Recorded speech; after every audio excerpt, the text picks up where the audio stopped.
18 months ago, Scaldmere burned. Some of you lit the fires, some spared a few, but all saw the hooded figure beneath the bent tree. That gaze has not left you. The fall still echoes. Mercy and horns test of order. The church whispers of Cuthwin's unbroken neck, and here first laughter carries through the hall. Those you mark now walk Winchester's streets. Those you free may speak your name in warning. But that was then. Tonight, the city wears a mask behind amber glass and silks. The powerful gather. Names are left at the door. Faces are hidden in gold, ivory, and shadow. Every step is a bargain. Every glance a question. At the center waits a presence. One who greets as though your arrival was long expected. The air hums with wine, music, and secrets eager to be traded.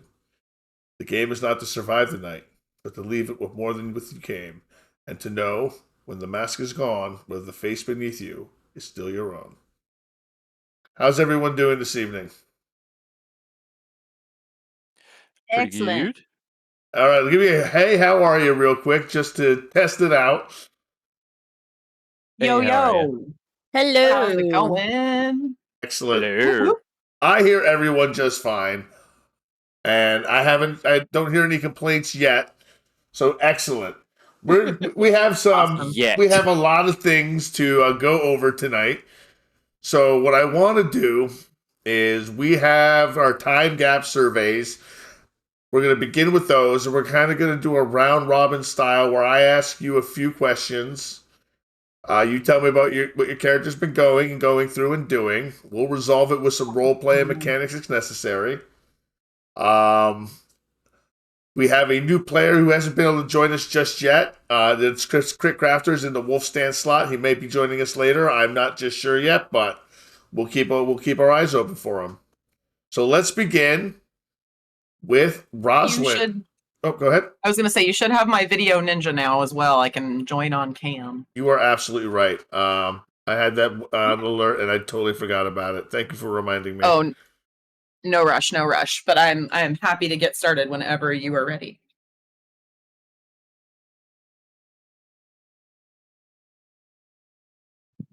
There we go. Fantastic. All right. So let me get back to where I was real quick. Welcome, friends. Welcome to Season 2, Episode 1 of Candle in the Mead Hall. Tonight, we'll take some time to catch up with our Cainites, see what they've been busy with for over the last 18 months. In the unlife of a neonate, much can change in 18 months, much like it can for a normal mortal such as yourself. I've asked the players to fill out a time gap survey, and we'll be working with those through the first half of the night. But don't worry, tonight there will be full of intrigue and innuendo as any night, perhaps even some action. But we started this endeavor almost a year ago, Rage over Lake Blackwater. We were all streamers. In that time, I've cultivated a cast of non-streamers and streamers. And I like to think that after all these weeks, we're also kind of friends at this point. So let me introduce the cast. When I call on your name, tell me the audience a little bit about yourself. And tell us what stands out about your character going forward. Tell us about who you are, why our people who are watching should care. So we're going to start with Roswin, played by Nerded Art. Hey everybody, I am Nerd at Art. You will catch me streaming over at the Team Wildwood channel, where I sometimes play video games, but usually make art, at least when I have the time. Tonight I am playing Roswin of Lichfeld. She is, starting to come to terms with her vampire status and try and figure out how she can use that status to elevate. She's very about women's empowerment, so elevate the ladies of Winchester and also the less fortunate of Winchester, and just generally try and pull the strings to make the world a better place. At least that's her goal for now. We'll see if that continues. Excellent. Davey, give me the same. Hello there, Davey here. I'm not a streamer. I enjoy games, TTRPGs, and I'm a history buff in my spare time. I am playing Anarod this evening. He is a Bruja. He is a bard. He is actually probably by this point, I think, given how good I've been rolling on my performance checks, probably the best known and most celebrated bard in all of Winchester. He has not been terrifically good at being a vampire so far. He's had a few oopsies involving much cleanup and many bodies being moved, but I think this is going to be his season. He's gonna get there. He's gonna finally be able to take half on those feeding roles. And yeah, he got a bit of a shock at the end of last season, so he might not be in the best of moods with certain other players' characters. The Nerd has reminded me. Did you happen to buy Fame? No, I didn't buy Fame. Something is keeping your name down a little bit. You're still very famous, but you're not getting the mechanical benefit of Fame yet. Yeah. All right. I don't know. I mean, Fame's such a double-edged sword, right? Oh, it is. It can really come to back to bite you. You should ask some of our Bardish character from our werewolf game. Joshy, tell us about yourself. Tell us about Suni. I'm just Joshy, not a streamer. Maybe one day a streamer. I like history, I like vampires, I like cats, I like horror movies. Very excited to go see Weapons tomorrow. Very excited to see Weapons tomorrow. Suni is he's just your favorite little Looney Tunes Zumitzi. We don't know how it happened. It just happened. For this season, Suni's in control. Hey, Suni's in control. You heard it here first, folks. Suni's in control. I like it. And you know what? To answer your question, after 12 weeks of doing this consistently, you're all streamers. I mean, that's fair. Probably a good point, yeah. Keyword, you're up, my brother. I'm Keyword Savior. I do stream occasionally. Haven't had much mental energy this last week, and I feel kind of bad because I haven't done anything. I haven't put anything towards Kenrick. Kenrick, otherwise, he's a big, beefy guy. Yeah, no, sorry, I can't even think of anything. Well, we have stuff to go with Kenrick tonight, so don't worry. I have plenty to help prod and poke your brain and get you going. Next we have Ellie. Ellie, tell us about yourself. Tell us where Windretta is now. Hello, everybody. I'm Ellie. I'm also known as Mrs. Keywork. Not a streamer, except for this. This is what I do, and I also do Saturday nights with Zed as well. But I like cats and reading and superhero stuff. I don't know. I'm just a boring nerd. So, Windretta. Oh man. So first off, she's learned how to read. So be on the lookout because now she can cause some sort of she can figure out things like, hey, I can see what people write down about me. But as we were saying earlier, and as Davey mentioned in our pre-chat thing, Windretta is the most venture that ever ventured. She really is about power, but she also is in line with Roswin. She's unhappy with the status quo of how society is, and she wants to make it better for everybody. And who better to make it better for everybody than a bunch of vampires? And, also having a woman, hopefully, becoming some sort of power structure would be great too, because that would really upset a lot of people, and she likes that. Excellent. I love it. I love that the dichotomy that's there with all the different characters. They all have their own different goals, and they're all individual opinions of everybody. All right, so here are some character prompts from 18 months. I'm just going to cover a couple of these, and I'm going to ask your characters' opinions of them. And I just want you to think about how that would have interested your character, how they interact with it. I'm going to start with Kenrick. There's whispers that you're going to be offered the position of Thane of Basing. Ethelwine's Holdings. Is that something Kenrick would possibly be interested in after leading the scalding of the Scouring of Scaldmere? You've raised the attention of other Ealdormen. Yes, it would help extend our reach over the area.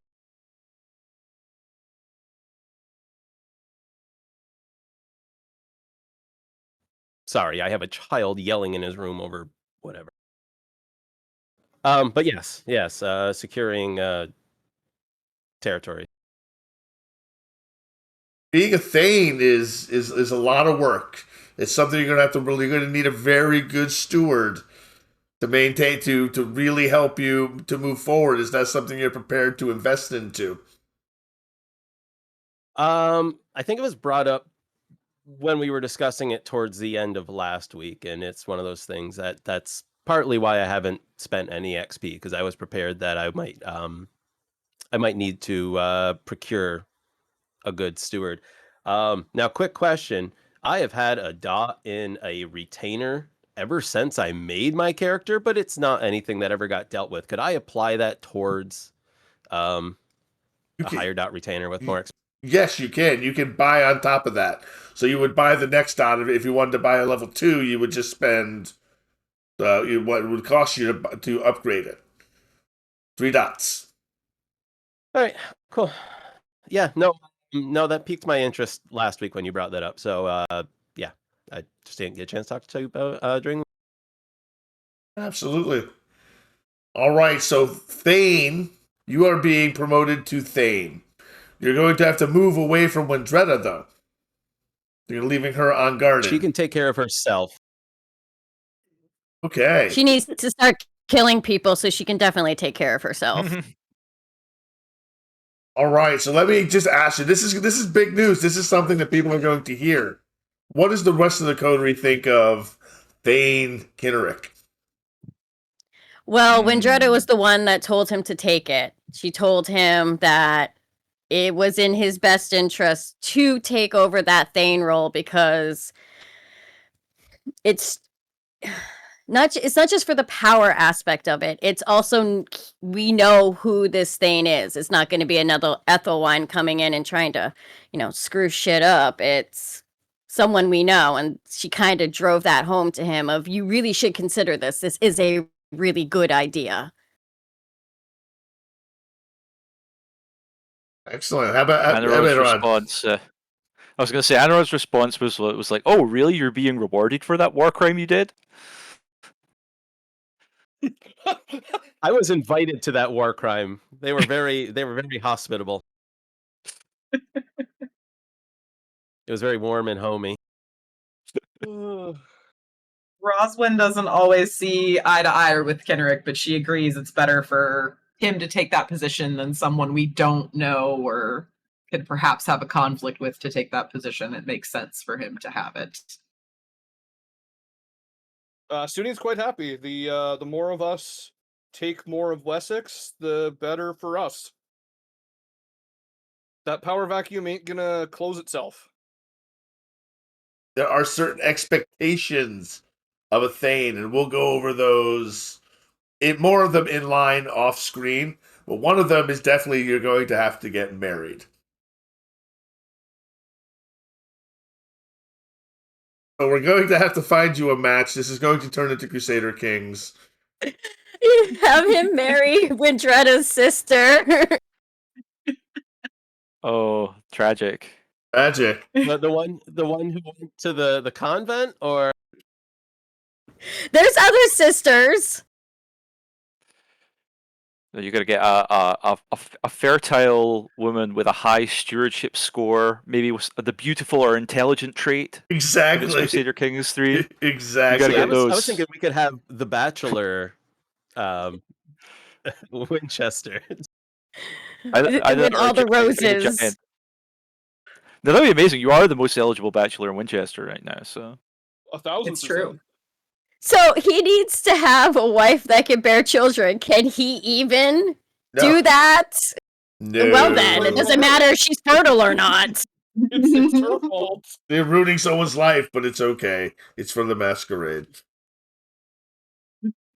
We'll figure it out. It's, All it's right. fine. We'll figure it out. Roswin, Yes. during your 18 months at the Queen's court, the King's court, you've become very close with the Queen. Why don't you tell us about the relationship you've built with the Queen? I've been working very hard to gain specifically her trust. I think we've all seen that the king is just generally a fool, and so she's been focusing a lot of her time and energy into endearing herself to the queen, into making sure that she's a very trustworthy figure. And she was able to help her out in a couple scenarios that I think really were able to gain her trust, and we've become very very close since then. We spend a lot of time together, and not a huge fan of her three ladies in waiting, but I'm generally hanging out with her in the evenings, obviously, so I don't have to deal with them too much, I'd assume. Oh, you do from time to time. Oh, I'm sure I do. But they seem to be fond of you. Everyone is fond of you. You are still the dressmaker du jour. You have fame, don't you? Correct? I have not taken fame yet. It will be something I'll be taking probably with my next available XP, but I decided to put the dot into getting more reliable allies for now. Beotric has hinted in this time in his household that he wants your blood. Have you ever? I'm very careful to not be alone with him. Have you ever given in to him for your blood?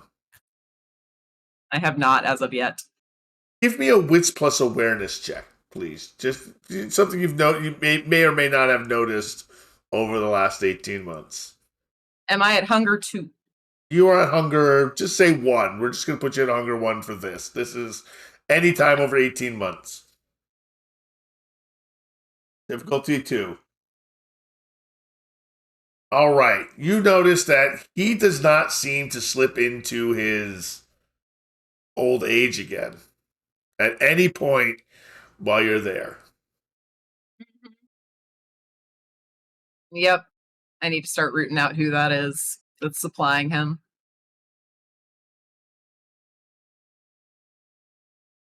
I had a feeling. But you don't give him any of your blood. Okay. Excellent. Not as of yet. Okay. Suni, your dovecoat is getting a lot of use. So much, in fact, that the king has set one up as a hobby and often sends people at night for advice. He has a hobby, he's looking to make a friend, and he comes to you for the said advice.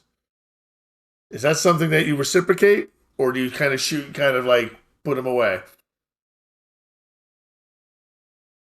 Okay, I might be misunderstanding. Is it like a rival dovecote, or is he coming to my dovecote with his own birds? Oh, he's coming to you for advice on how to tend the birds. So it's not a rivalry situation. It's not a rivalry It's not him situation. trying to- No, he's a hobbyist who is trying to ingratiate himself into you through a shared interest. At least that's what he thinks he's doing.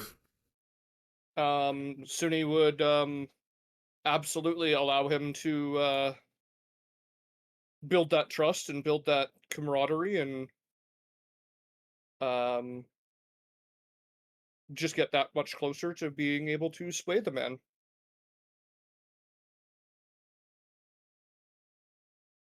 Excellent.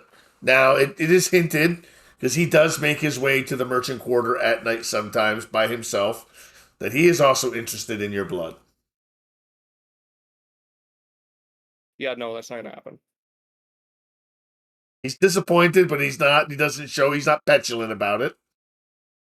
And he doesn't ask more than once. But give me a wits plus awareness check. Difficulty 2. My favorite roll. Your favorite roll. What hunger am I at? The hunger 1. We're going to do everything at hunger 1 throughout this. All right, so it doesn't matter to you. You don't notice. Suni is built for one thing and one thing only, and it ain't looking at things. And it ain't. Okay, looking random at man things asking for my at all. blood. No, go away. It's hilarious. All right. What else do you do during your 18 months, Suni? Tell me a little bit about it. I have taken the time to create a partnership with Cadwir. He and I have. I like to think that he's grown fond of me. I've certainly grown fond of him. I did spend dots on Mala. Mala, yep. Malwa? Malwa, Mala? I think. Never heard it pronounced. I don't know why it couldn't have just stayed being mentor. But yeah, I did spend points on that. He is my surrogate sire, and he is teaching me all of the things that I need to know about being a good boy vampire. Aside from that, I've been expanding my territory. What is his name? And how do I pronounce it? Swedun is he's been doing his best little impression of well, impression is the wrong word. I've ghouled him, and he is now my dovecoat master in multiple cities. He set up a dovecoat in Southampton. The So now- influence is expanding. So now not only can I trade information just among the city, I can actually send information between the two cities. Which I'm sure some people might find very interesting and desirous. You mentioned you wanted to meet with Aldhelm as well. Yes. Excellent. To what purpose were you looking to meet with Aldhelm?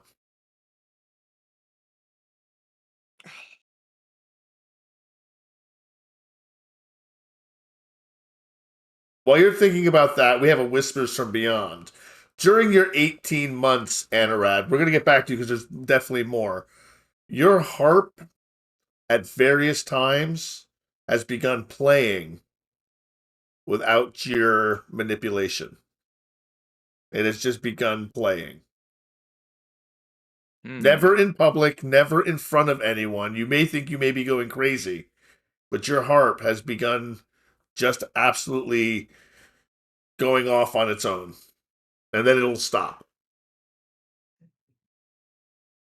That's curious. Unusual behavior for a harp. What kind of music has it been playing? The music that you play. It's been your songs. Okay. So it's not trying to talk to me through the music in some weird way. Or maybe it is. Who knows? Android probably just files that away as, yep, got a magic harp. It does stuff like this sometimes. This is new, but it's certainly something that he wants to look into when he can, when he has more occult knowledge as to what the hell this thing might be. We're going to circle back to that in just a few minutes. I just wanted to get that redeem out of the way. We're going to get back to what Suni wanted to do with Aldhelm. Could I convince Cadwir to back me up? Back you Cadwir up. put it in my head that Aldhelm is a bad guy. I already thought that Aldhelm was a bad guy.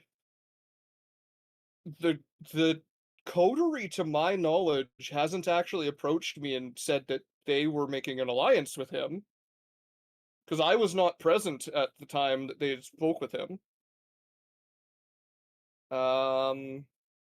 Yeah, I want to kill him. All right, Cadwir cautions you Here's the easiest path toward immortality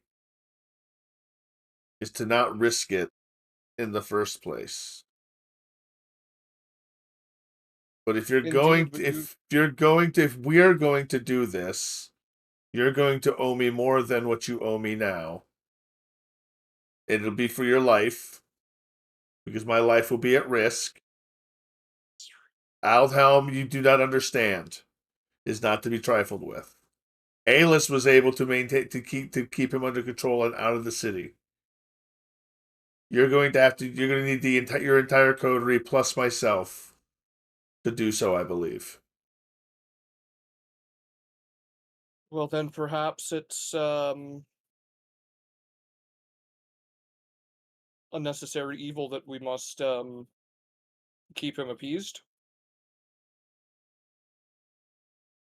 If he is too much of a threat inside the city, we must keep him at bay, keep eyes on him, and not let him soil the soil. If it was any other Furiori, I'd say root it out now. But he's been here too long. He's had enough time to establish himself, and that's not your fault. He took an opportunity. And perhaps I was hasty on a life debt, but it would be of great magnitude. A life debt is no problem. But what you say rings true. The best way to be immortal is to not risk things. Best to wait it out and make sure it's a sure thing when we do it, than have it be a risk to do it now. You're learning, Zuni. Haste time seems fast, slow when you're young. But when you've got a couple years under your belt, you'll realize that it stretches. And it's short. And it takes no time at all. Just be patient, and your enemies will usually burn themselves out. Or foreigners will come in and burn everything around you and leave you to yourself.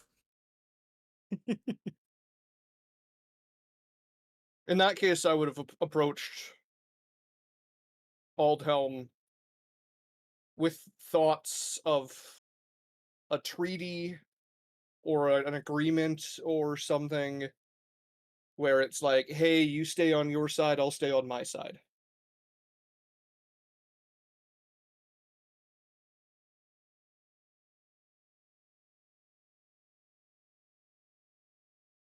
This is not rude. He's curt, though.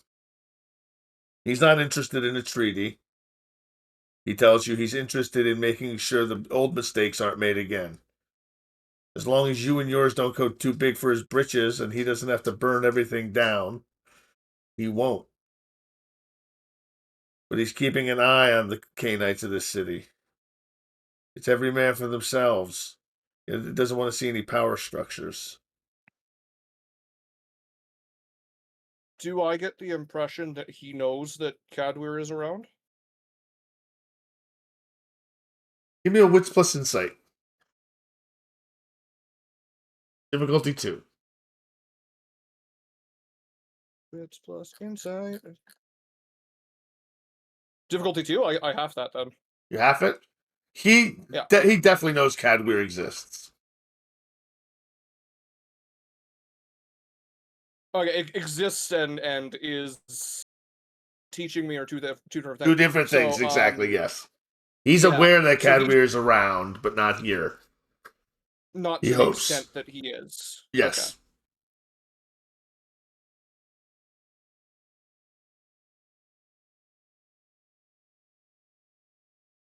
Okay. The scene with Aldhelm would really just more play out. He's just he's standoffish to you. I'm equally standoffish to him, now that I'm doing my best not to give away what Cadwir has told me about him. But yeah, I didn't want him here to begin with, right? So him and I aren't on the best of footings from the hop. I'm just trying to coexist with him peacefully, so that neither of us gets hurt. I like it. Fantastic. Anarad, you wanted to speak to Cadweir. I did want to speak to You Cadweir. did want to speak to Cadweir. Cadweir made a promise that if he was left alone and allowed to stay in our domain, he would be doling out the lore that he stole from the Mithraeum, all those scrolls and things that Anrod wants to get his hands on. So he would definitely be following up with Cadweir to make sure that he makes good on this promise. Cadweir promises to meet you in the Mithraeum. Very well. And in the Mithraeum's low chamber, its walls sweating, damp, lit by guttering tallow lamps that make the shadows cling like old depths. Cadweir stands half dark, back bent like stone. And redeem the beast stirs. Oh, make a rouse check. Why? Why? Our Sorry, I didn't get the viewers, dice out. our wonderful viewers are playing games with you. Playing games with me. All right, one second. Dice. Here we go. All right. So you are Yep, hungrier for hungrier. this scene. You are hungrier. So you'll be at hunger 2 for this scene. Boo. Boo, as we go in. Cadweir stands in the half the dark, back bent like a stone pillar himself. The rod of his flesh is softened only by the stillness by which he moves. Deliberate as every word must be earned before it leaves its lips. He's carrying a bundle of vellum scrolls with him. Tablets, scrolls, codices. Mm, He takes a seat Father,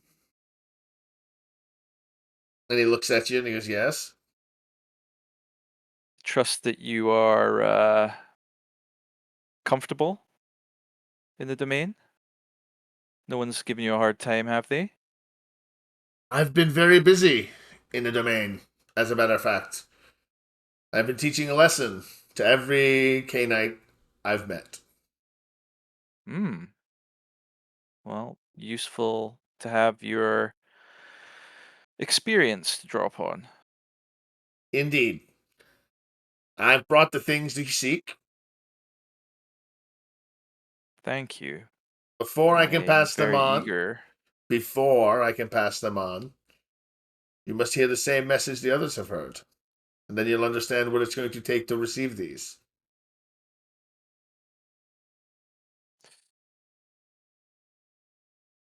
I believe we already had an agreement, but I'll listen to your message. You've seen how men trade in silver, Anarad. They pass coins until their fingers smell of metal, and they call that wealth. But among our kind, the only true coin is obligation. We call it prestation. It's the web that holds Cainite society together.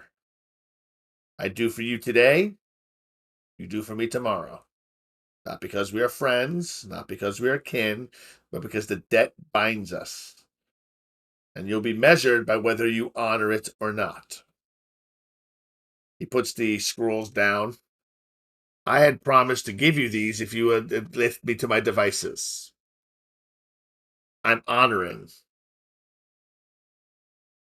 that promise. That is the cessation of the debt that I owe you for my protection. My protection will continue. You have the scrolls.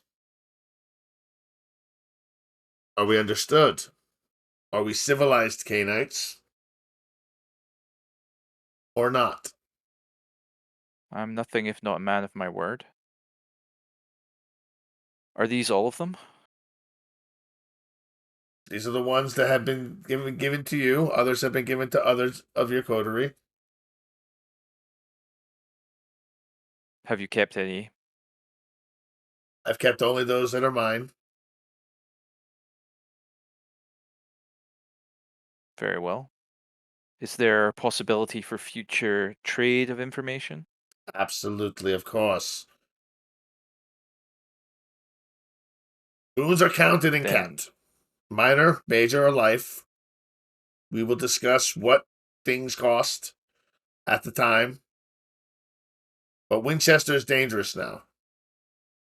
There's no prince. There's no primogen. No one to tally the debts. Debts will go unrecorded, and favors will be stolen. Without the web, we are wolves in the same pen, each eyeing each other's throats. One amongst us is going to need to be responsible for holding these debts. The last Cainite who did so was destroyed.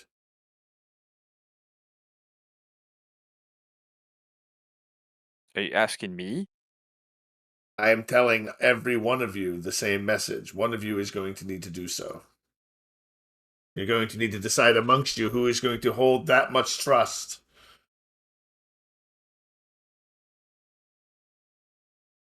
You talk about princes and primogens? What? This structure you're talking about is alien to us here. Why do we have to do it the same way as everywhere else? There's no reason for us to not innovate in our new position, is there? Innovation comes slow to the damned. You sound as if you've been speaking to the Fiore. I hope they've not rotted your brain.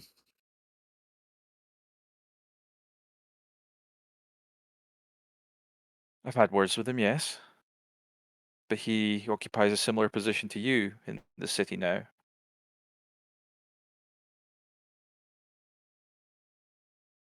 Interesting.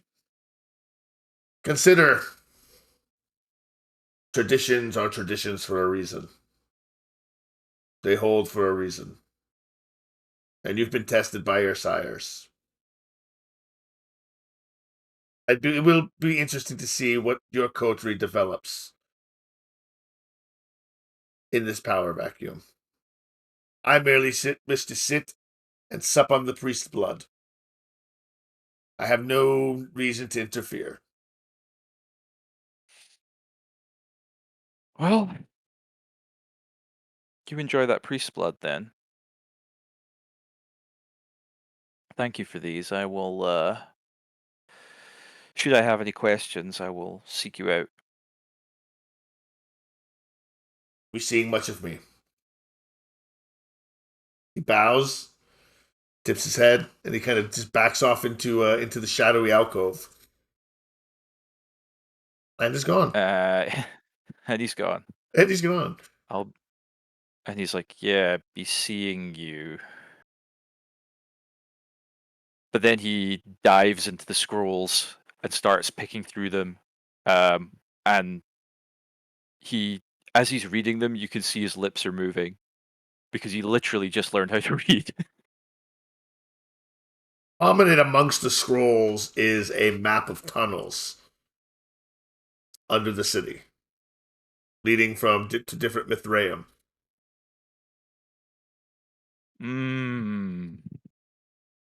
Interesting. Very interesting. Time for a dungeon crawl.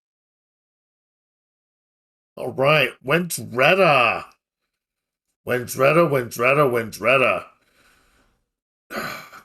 Unfortunately, Cuthwin did not die at the battle.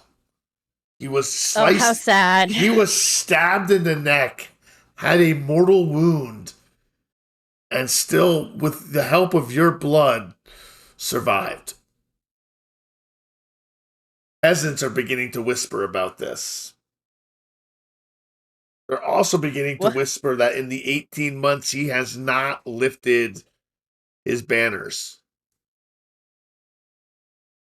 He has not raised the fjord. He has not gone out. He has become a broken man. Good. You have become the Countess on the Hill, the stereotypical vampire. What have you been feeding on it? What have you been doing for 18 months? What has Windretta been doing for 15 months? Faith, Oh, you yep. know, learning how to read. That's Learning how to read, important. and she also had a talk with Cadweir as well.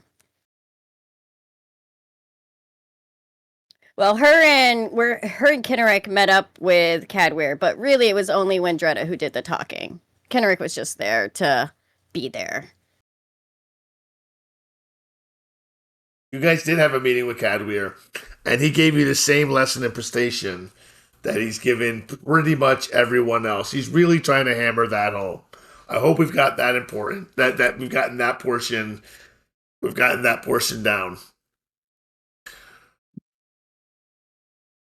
You've heard rumors that an exiled Ealdorman has returned to Winchester. Egbert has returned from Charlemagne's court to retake his place in the Witten, and that's caused quite a stir. It seems it would be. It seems it's a sign of weakness that Bjortrick can't keep this bastard out of Winchester. That he's been able to come back and no one seems to stop him. Also, stories of armies over the Mercian border raiding from the north, and there's worry that they'll siege Winchester, and possibly for places south.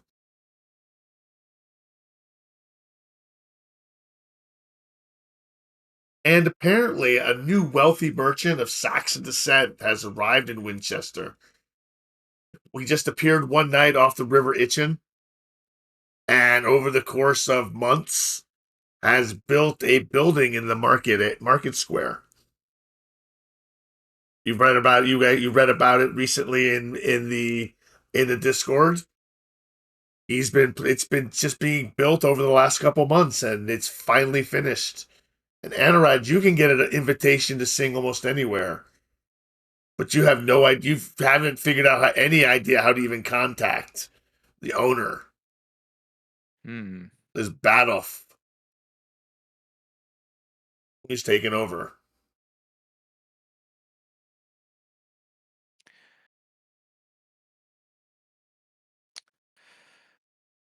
That is odd.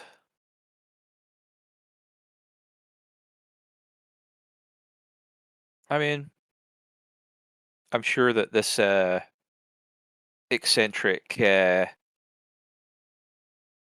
newcomer will reveal themselves in due time. I don't think Anorod's overly bothered about getting an invitation to his place. He's got other things on his mind right now. Okay. I'm going to ask just a quick series of questions around table, and then we'll get ready to move on to the real meat and potatoes of the game tonight. I'm going to ask your characters' impressions on the prestation system, on how they feel about it, and how you feel about it as a player. I'm going to start with Roswin. How do you feel about the prestation system, and what does Roswin think of the potential of it? Yeah, I think it all makes sense. And I think that it's important for our coterie to establish itself as the how did they refer to it? The princesses of Winchester here. You know, we need to make it very clear to anyone coming in that we're the people you talk to if you want to stick around, you know? Davey, tell me about Anorad's feelings about what Rosman just said, basically. Well, Anorad's feeling on pretestation is that it sounds like another way for the man to keep you down. Yeah, I mean, who's going to be owing all the boons, right? The young, powerless Cainites, the big elders who have heaps of power will be the ones who are going to be gathering boons and keeping people in their debt forever, and literally forever. So yeah, he's a little suspicious about it. We haven't heard any more of Cadweir's lessons, so I couldn't possibly comment on Princes and Primogens because he didn't explain what those were before he left. But yeah, no, I mean,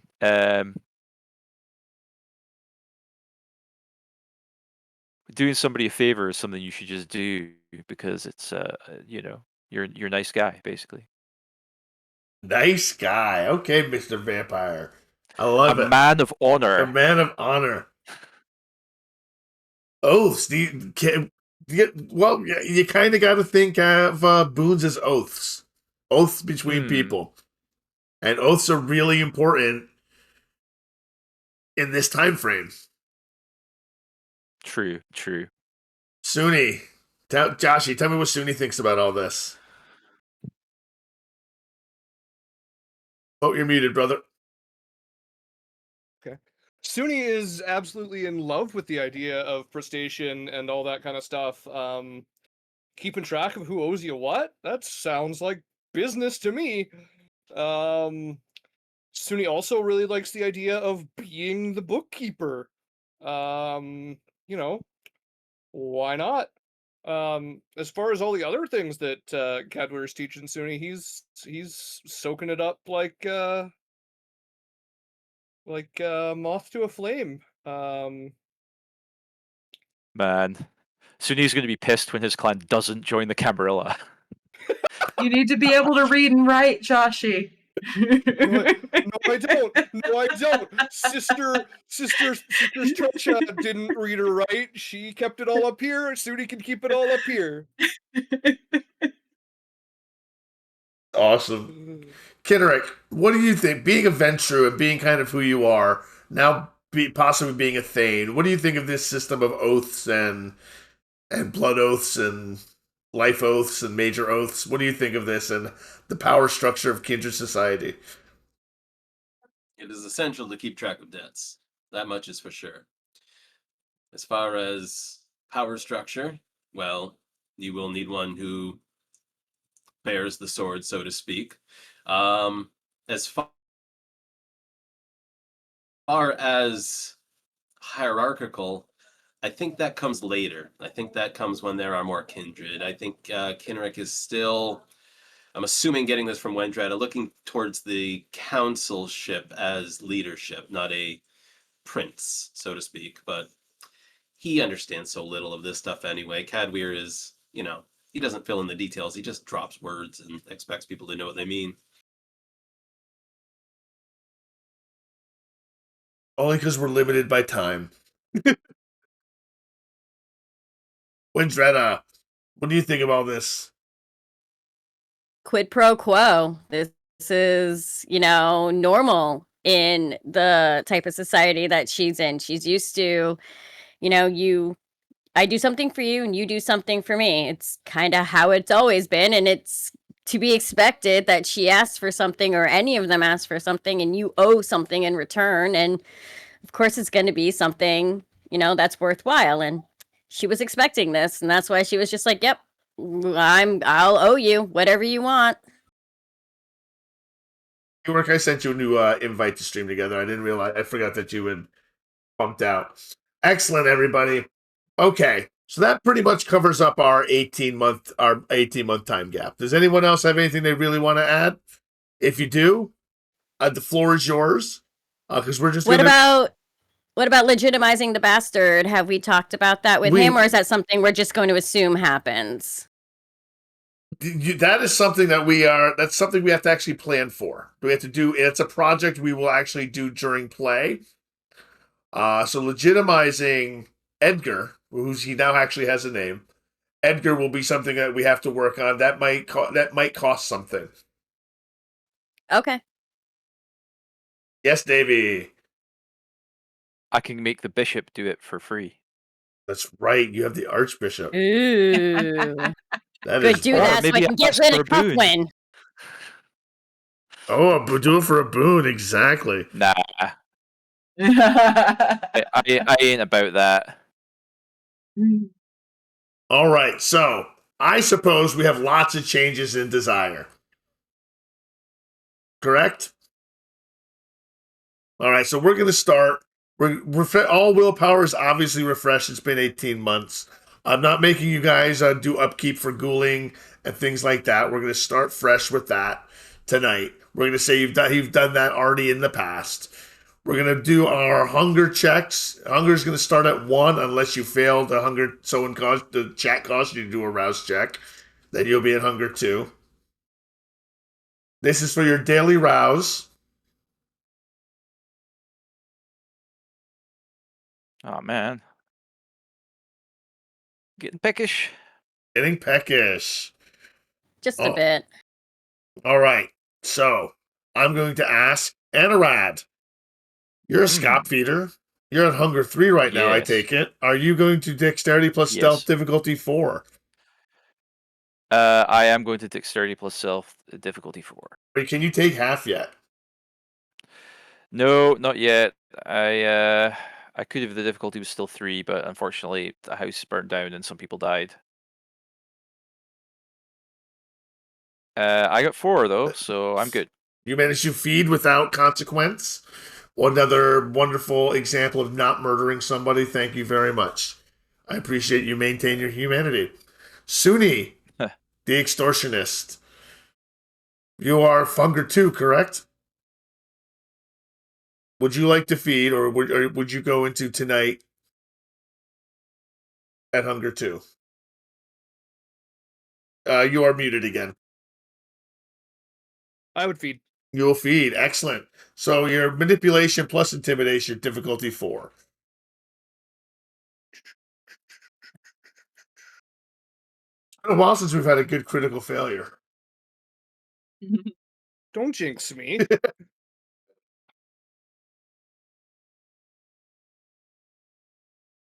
No, you got a normal success. So once again, you feed with that. You are actually a very efficient feeder. You've had very little trouble. You find another victim to feed on, and you do so efficiently. You can take down your hunger 2 to hunger 1 if you like, and you can leave without causing a scene. Generic, I One take extra secret. Yeah, one extra secret. Yes, secret. A secret for Suni. Person you'd fed on has not been faithful to his partner. Oh. Seems like that's a repeat visit. There's a repeat visit, exactly. Is Suni left-handed? Suni the Sinister. I mean, I think, yeah. Yeah. We can say he's left-handed. That's fun. Georg, I take He's a it. whip, burn him. I take it you're taking half, Georg. You're just gonna beat someone down and take their blood. I don't need to feed. I'm good. Oh, you're good. Okay, fantastic. Wendretta, how are you doing? Hunger 1, I'm doing good. No need to feed. Okay. Roswin, how are you doing?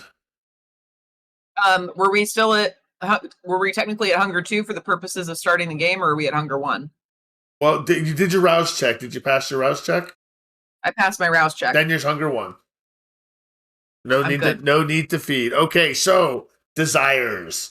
Why don't we do desires after I get the premise to the game out to everybody? So we're gonna take the next few minutes to get the premise out. Then I'll ask for desires. Then we'll go on break, and then we'll start tonight's event. All right, Roswin, the King's Estate, within Queen Edburd's dressing chamber. Incense curls through the air. Laughter echoes from a feast hall beyond. Edbird locks the door. They'll think I'll be in prayer, she grins, but instead I'll be dancing among veiled devils with you on my arm. She opens a silken box, velvet lined, containing 2 masks. One is hers, a swan of silver filigree, elegant and vain. The other, which she holds out to you, Roswin, is a delicate porcelain mask, shaped like a mourning dove, cracked along one cheek, painted with black tears. You are my favorite scandal, Roswin. Will you come and play the part tonight? She offers you the invitation that came in the box. To the favorite of queens, come masked and all sins are forgotten. The amber veil awaits you. Anarad, you're at Wilna's Tavern. A veiled courier waits in the shadows, placing a scroll and a mask on the table before backing away and leaving. All right. The scroll There's a reads. scroll. Yeah. Can you read now? You can read now, yes. I can read now, yeah. Yes, words have Not weight. very well, but And your tongue has carved valleys. Come sing where stories are paid in blood, not coin. The amber veil invites you to speak your unmasked, wearing hours. Wrapped beside it is a black leather mask in the shape of a crow's face, beak long and stylized. The left eye is rimmed in gold, the right is scarred, stitched crudely with silver thread. Wendretta, in your chamber, a wind-latched window swings open, and a letter rests on the sill, sealed in foreign wax and weighted by a coin. That's very weird. Think about that. Someone opened your window and left a message and just bolted. Bye. The letter reads, you move in whispers in the spaces between duty and dominion. The amber veil sees you, Lady of Masks. One companion permitted. All else must be left behind. Folded within is a golden half mask, styled like a lioness. The mouth slightly open in a knowing smile, etched along the brow in minuscule script, says Dominus Vult in Latin. There's another mask. It's a black iron helmet, small and narrow, forged to echo the snout of a warhound. I believe you think you know who that's for. It's for Sudi, isn't it? No, it's for Kenrick. This is for Suni. Why not? Suni, at your a dove, a dead dove hangs upside down by the bell tower, its breast split open. Inside, a scroll and a coiled chain rest. The scroll unfolds into a trembling hand written in tiny inked calligraphy. Watcher in the rafters, listener in the dust, your name has been spoken among serpents. Come, veil your face, trade secrets in silk. The chain holds a thin, gold-framed mask shaped like a nightjar, delicate and hollow-eyed, its mouth slightly open as if to whisper. Its design matches no known local artisan. Its origin is unmistakably foreign.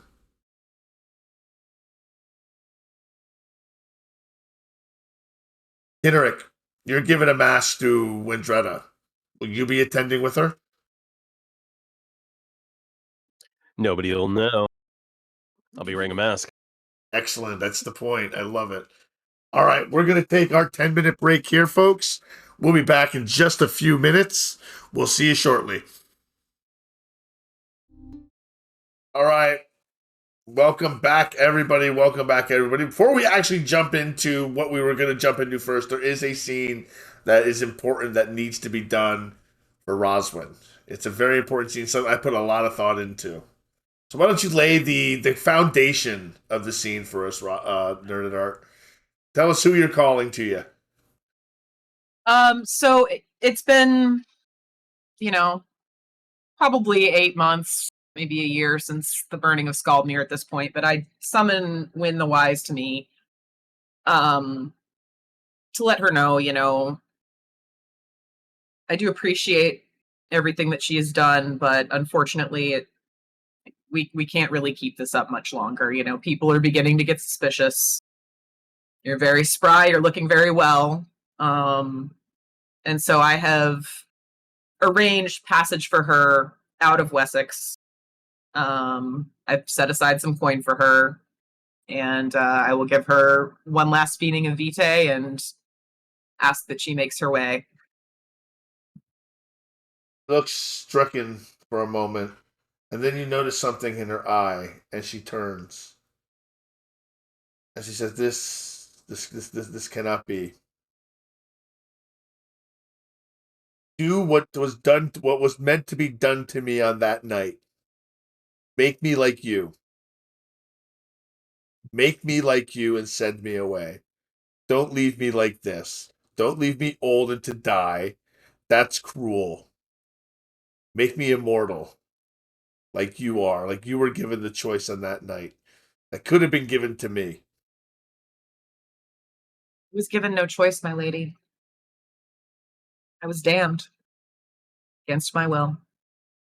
I What I asked do for it you now, I understand that, but what you ask is for me to send your soul to hell. If you I believe cannot- your soul is going to hell, then why do you not destroy yourself now? Perhaps I shall someday. Perhaps I'm afraid to go to hell. I'm afraid to It is die. for me to decide. And without your blood, I surely will. I will perish. Make me immortal, make me like you, and send me on my way. I'm afraid I cannot do that, my lady. It is not a decision I can make on my own. It is a decision I must make with my peers.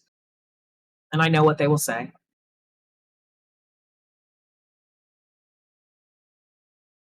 She begins weeping as she falls at your feet, begging and scraping, not for you not to leave her. Remember, she is bloodbound to you. I know. And I do my best to comfort her, but I think we all knew it was going to come to this one day, and I did not wish to see you destroyed. I do not wish to see you made like me and then thrown out into this new world as I was.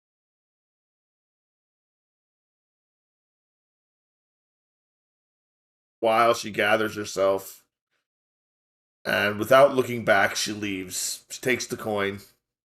She takes the information, and she just leaves. Give me a give me a wits plus awareness check. Difficulty 3. I was going to say, I have allies at this point, and I'd like to use them for this. Let's see, wits plus awareness, difficulty 3. Yep.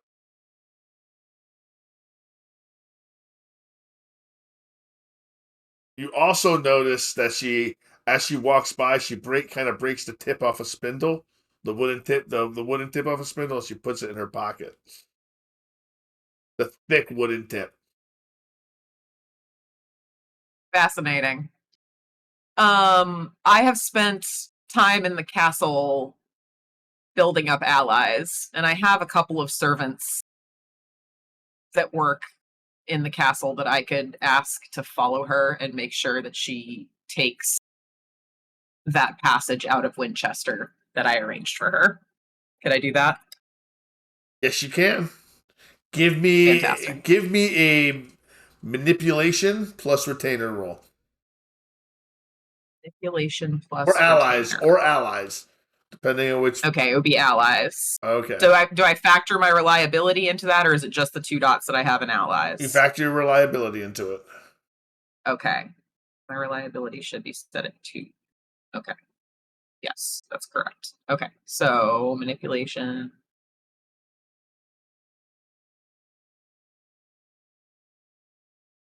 Yes, okay. I'm going to roll a willpower on that one. Okay.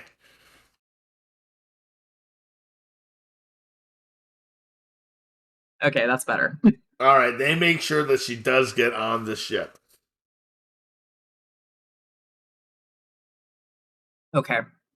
And the ship does leave. Okay. All right. How does that make you feel? She wanted you to embrace her. I feel bad for turning her away like that, but part of me does believe what I said. Like, trust me, like, I know you're afraid to die, but it's better than being thrust into whatever this is. That's a very humane thing to do. Very humane. You don't take any stains. The opposite. I'd erase a stain if I possibly could. You did the most humane thing I think you could do in that situation. You just let a loose end get away. All right, so let's I did. talk. We've done feeding. Let's talk desires now. We all have our invitation to the Amber Vale. Let's talk ambitions. Let me start at the beginning. We're going to start with Anarad. What is your ambition tonight, Anarad? My desire or my Yeah, ambition? your desire. I'm sorry. Yes, your desire. So Anarod, the impression Anarod got from the words that were in his invitation is that this is clearly a Cainite who's inviting him. And he wants to make sure that the domain is protected from this interloper. Protect domain from interloper. Okay. Unless he's cool, in which case he can stick around. Suni, what is your desire? To learn who this stranger is and what makes them bump in the night.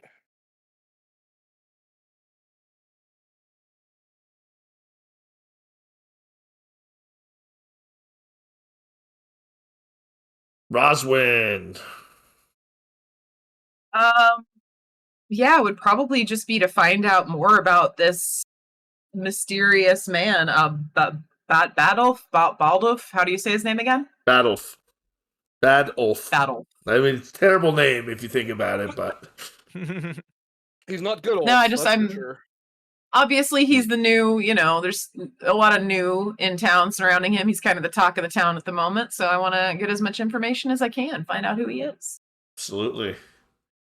Wendretta, what is your desire tonight? I want to find out more about what this Amber Veil is. Like, who is this guy? What's he running? Do I need to worry? Okay, very good. Generate, soon to be Thane. What do you want to do? What do you want your desire to be? Slayer of Scaldmere. I want to enjoy myself. I also want to whittle 2 stakes and slip them in the side of my leg breeches.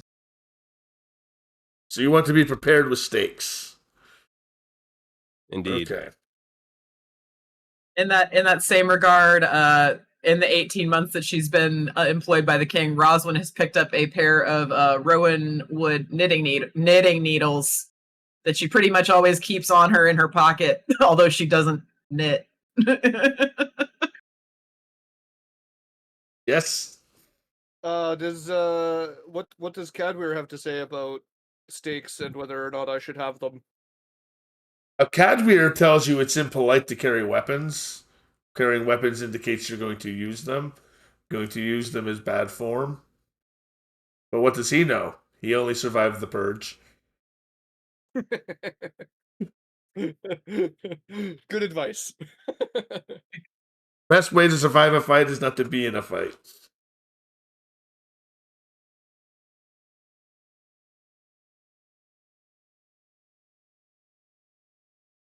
All right, so we add Wendretta. What is your?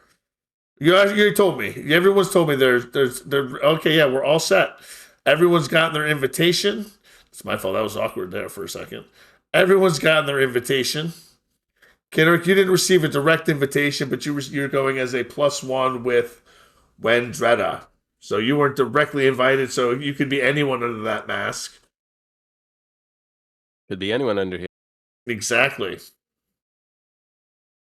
a good thing Suni was directly invited. Suna. Oh my god, you should go with Suna. All right. Are we ready? Let me set the scene. Yes. Can I do a couple rolls to craft myself and the queen some fantastic gowns to wear to the shindig? Absolutely. You may. All right. Oh, terrible. Oh, terrible. No. You're going to want to spend some willpower. No. Yes, I am. You're going to want to spend some willpower. Still terrible. Okay. We're going to say that I failed to make myself a fabulous dress and I'm just wearing one of my plain old ones out of the trunk. That's fine. Only Let's see if we can make a good one. Only do you fail to make a fabulous dress, you waste an hour just completely enthralled with the bolt of cloth again. God damn it, that cloth. See, I knew that thing was a curse. I knew it was a curse. All right. Rolling one more time to see if I can craft something fabulous for the queen to wear, I guess. Let's see. 4 successes. Yes. She'll look fabulous. You should. She will look absolutely fabulous. Do you use the cloth to make her dress? No, I'm saving that. I'm not sure what for, but I'm saving it. Excellent. Fantastic.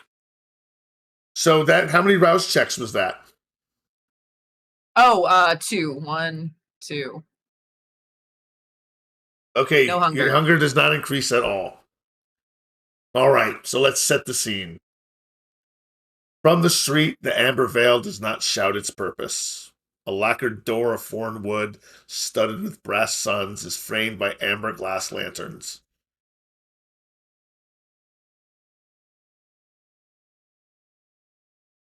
Lost my place, I apologize.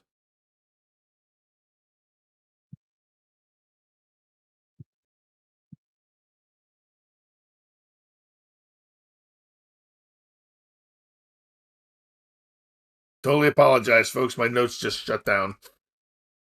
And I need them. I need them.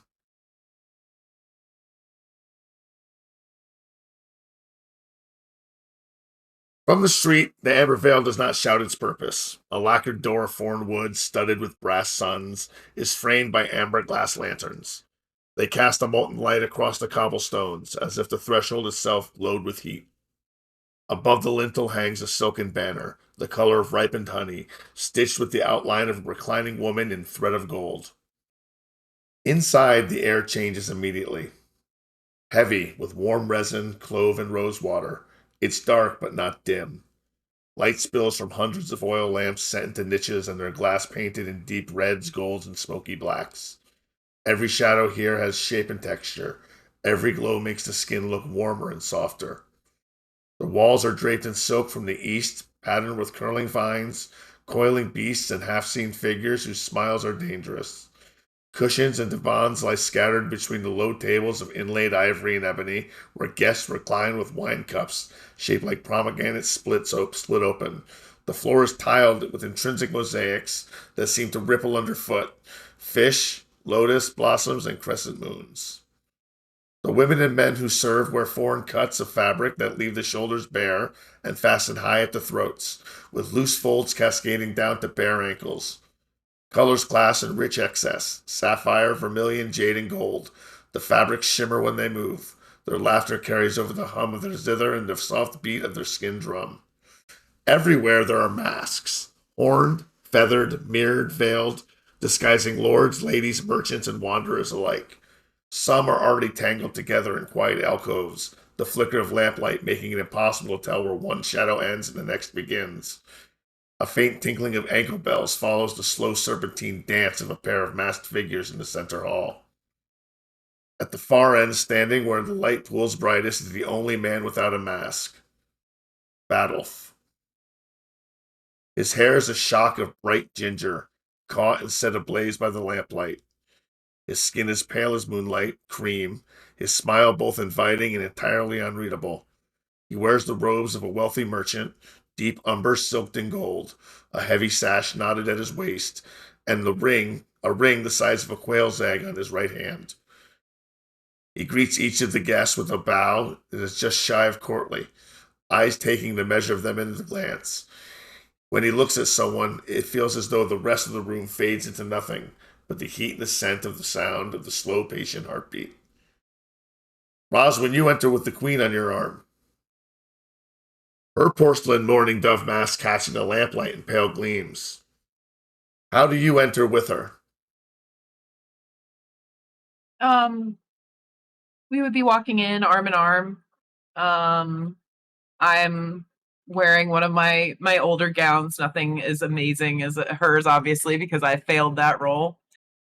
Wasted a lot of time. But I'm wearing a black, simple black dress, with some white ribbons to accent the mourning dove mask.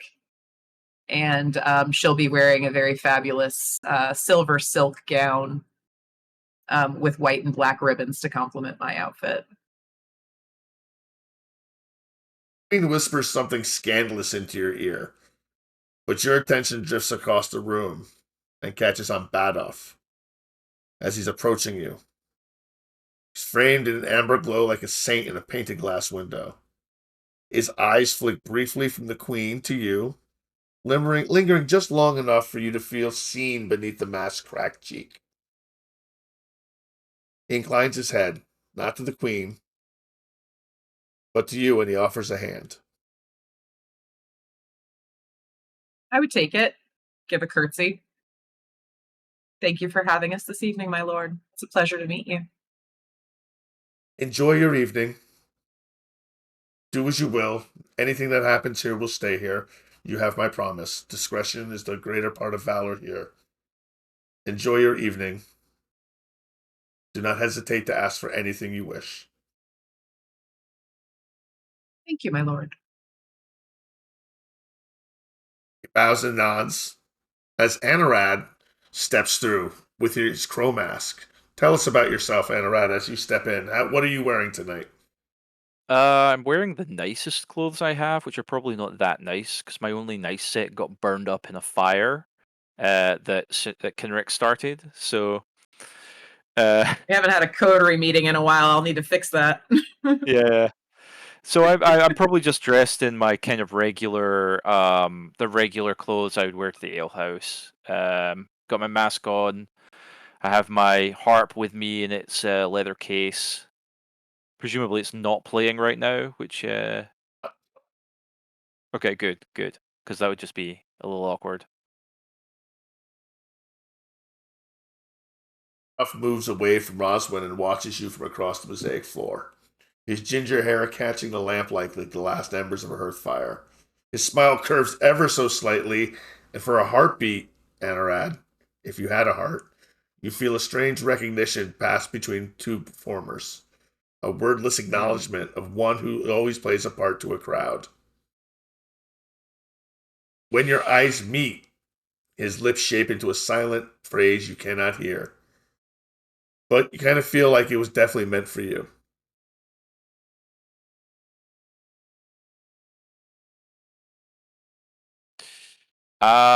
Can I look around with Sense the Unseen? Because I'm a little spooked. Absolutely. You may definitely look around with Sense the Unseen. Roll I'm it. gonna be looking at him. I know that's not gonna tell me whether he's kindred or not, but I would like to be. Oh yeah, I keep forgetting how terrible this roll is for me. Actually, you know something? I'm gonna rouse for this, I think. Okay, make your check, your rouse check. Wonderful. Hungrier, that's not great, but never mind. 2 hungry is just fine. So this will be 3, 2. Wait, can you just remind me of something? If I Sure. get hungry for a roll, do I add that hunger dice? Yes, that hunger dice does go into your roll. Okay. I got 4 successes. You got 4 for successes. My, Sense the Unseen. There is nothing unseen to be seen. However, he does seem to have the light does seem to be a little less bright around. It's hard to explain what I'm trying to convey to you because you are using auspex. You do notice that the areas where he doesn't stand in places where it's very bright. Is what I'm trying to say. Okay. Interesting. That could mean any number of things, but I'll note that. Anarod would walk up to Badulf, offer him his hand. You take your hand, he'll shake it. He'll give you a very hefty shake. Sir, thank you for the information, for the invitation. A wonderful place you have here. Beautiful architecture. He looks at you for a moment. Yes, Crow Mask. It's good to see you. And you notice there's a foreign hint to his accent. He sounds Northumbrian, but there's something even more foreign to it. There's something on the edge. It's not from the island. Interesting. But he definitely looks Saxon, except for the bright red hair.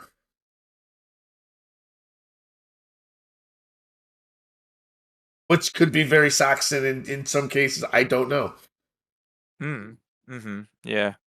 Anarod doesn't know what to make of this guy, but he smiles and shakes his hand and exchanges pleasantries.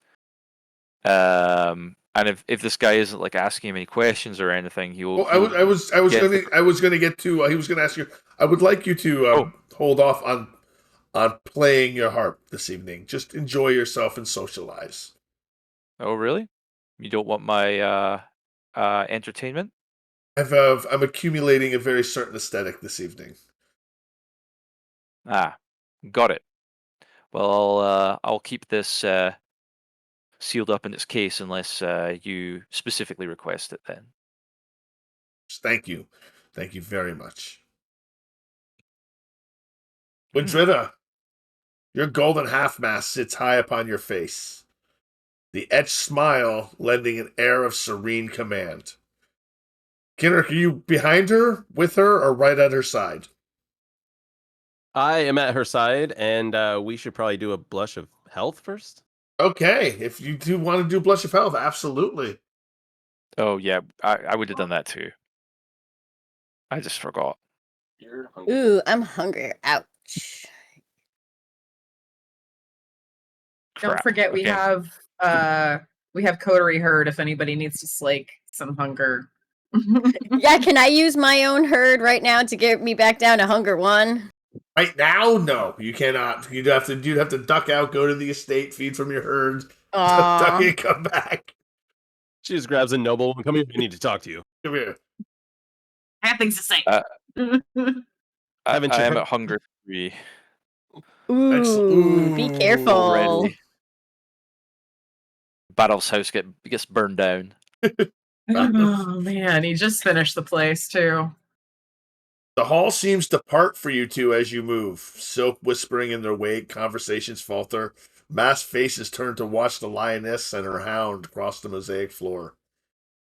At the far end, Battle's gaze finds you. He does not bow like a subject or nod like a peer. Instead, he tilts his head the way a hunter appraises another predator. His eyes flick to the hound, holding for the briefest moment, acknowledging you as one might acknowledge a sword at an enemy's hip. Then his guide slides back to the lioness, without apology. The faintest curve of his smile suggests that he's already deciding which of them wears the truer mask. And he approaches you and he says, "Good evening. Hope you're finding yourselves well." Very well. How are you finding yourself this evening? Find myself amongst amazing company. Looks like you have quite a few people here for you. Seems like it would be a good time. As he looks around, you notice there's a butterfly mask, someone in a boar mask, an ivory stag mask. There's at least, as you can see, maybe 30 masked people in the establishment. All in various states of whatever it is they want to do, drinking, enjoying themselves. Some of them are very thirsty. Greetings, our gracious host. And I give him a bow. He accepts the bow and he offers a hand. I grasp it. Is Or you mean for her? No, to you. Yeah, he offers it to you. Enjoy yourself this evening. Sometimes we just need to let loose. To let the truth in. Many thanks. If there's anything you need, do not hesitate to ask. Now that is a very dangerous proposition you can offer up to everybody. I aim to please this evening. This is our opening. This is our first night. We're going to have a wonderful soiree. Everyone's going to have a good time. And when we're done, no one's going to know who was here. Save for you. Stay for me. But my discretion is guaranteed. Kinrick allows some teeth to show through the mask. He makes an attempt.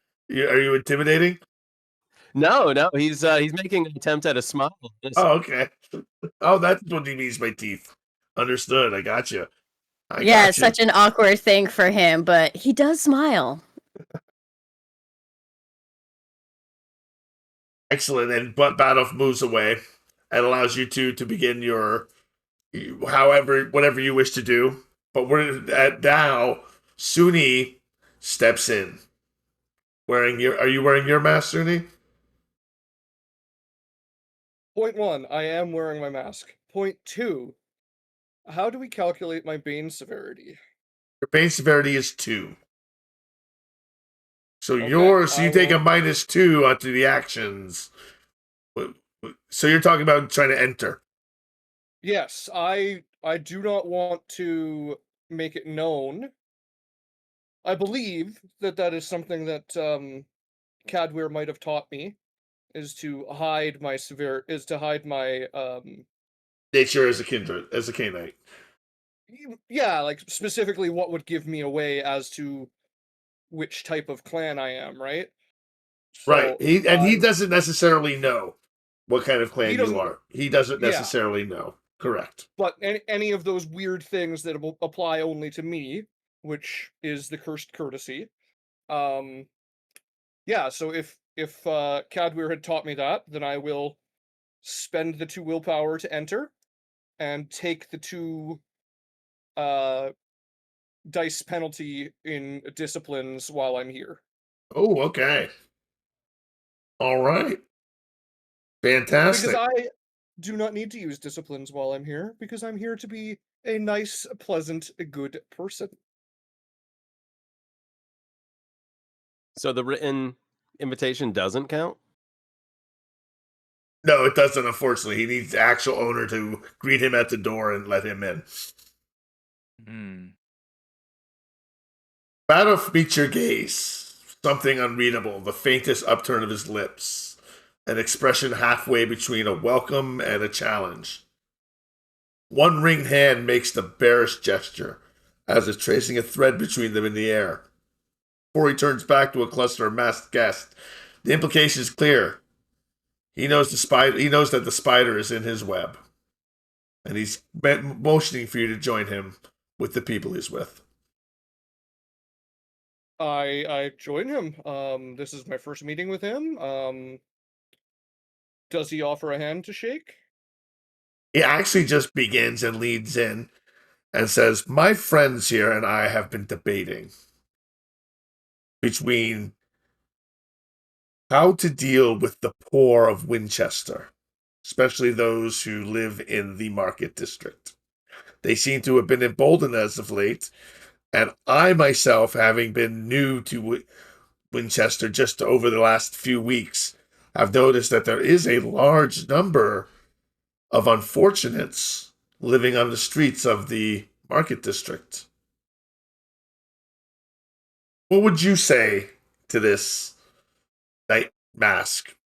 As he calls you by your mask, Nightjar. What would you say to all this? What are the masks of the people that we are talking with? Let me get down to my mask list. You are speaking with a phoenix mask, a porcelain cat mask, and a Roman gladiator half visor. All males.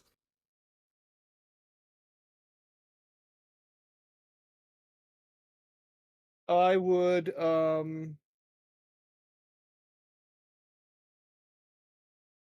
that's quite an interesting question. To which side of the market square do you refer?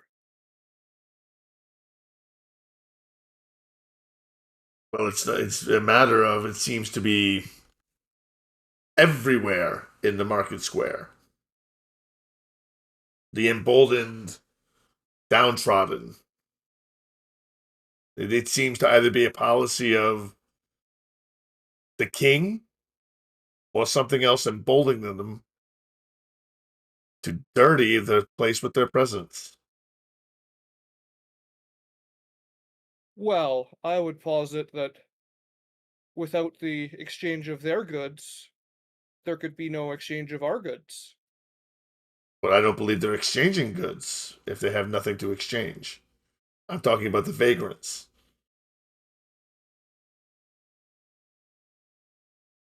Those with no shopping agenda, no commerce agenda.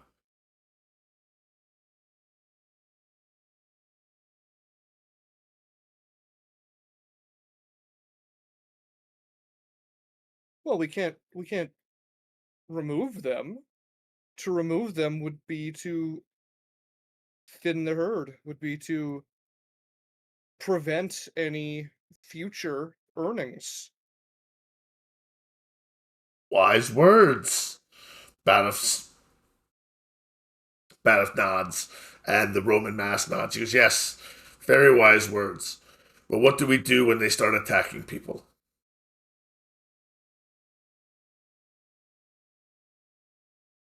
Can we prevent that from happening? Can we ship them off to the fields now to work? Give them something to do. Send them out. If Cuthwin would raise his fjords, we could lose some of these in conflict. That is true.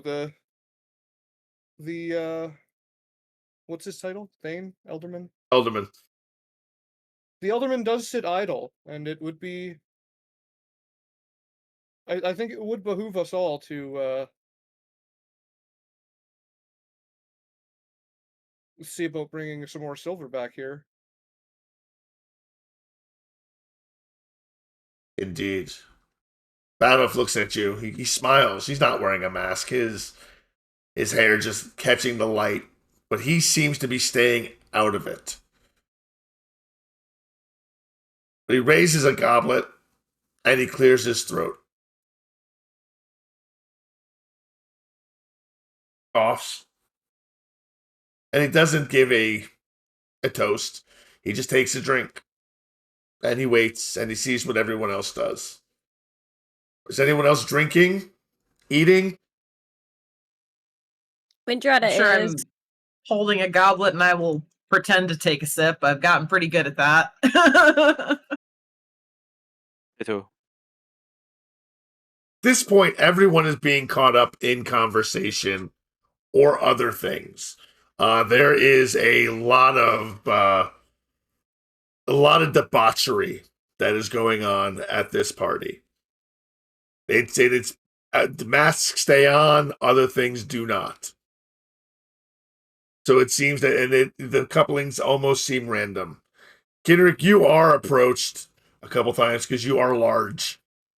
You are a big dude, and you've got your mask on.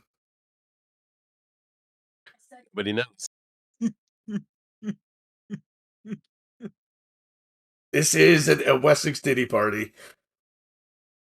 Oh, I'm availing myself of the mead, and if I have to roll a blush of health further, I mean, I'll give in to the temptations of the flesh.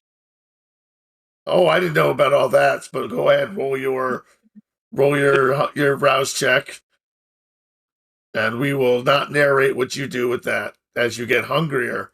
What is your hunger set to now? It's now at 2. I exert myself, and I'm slightly hungry.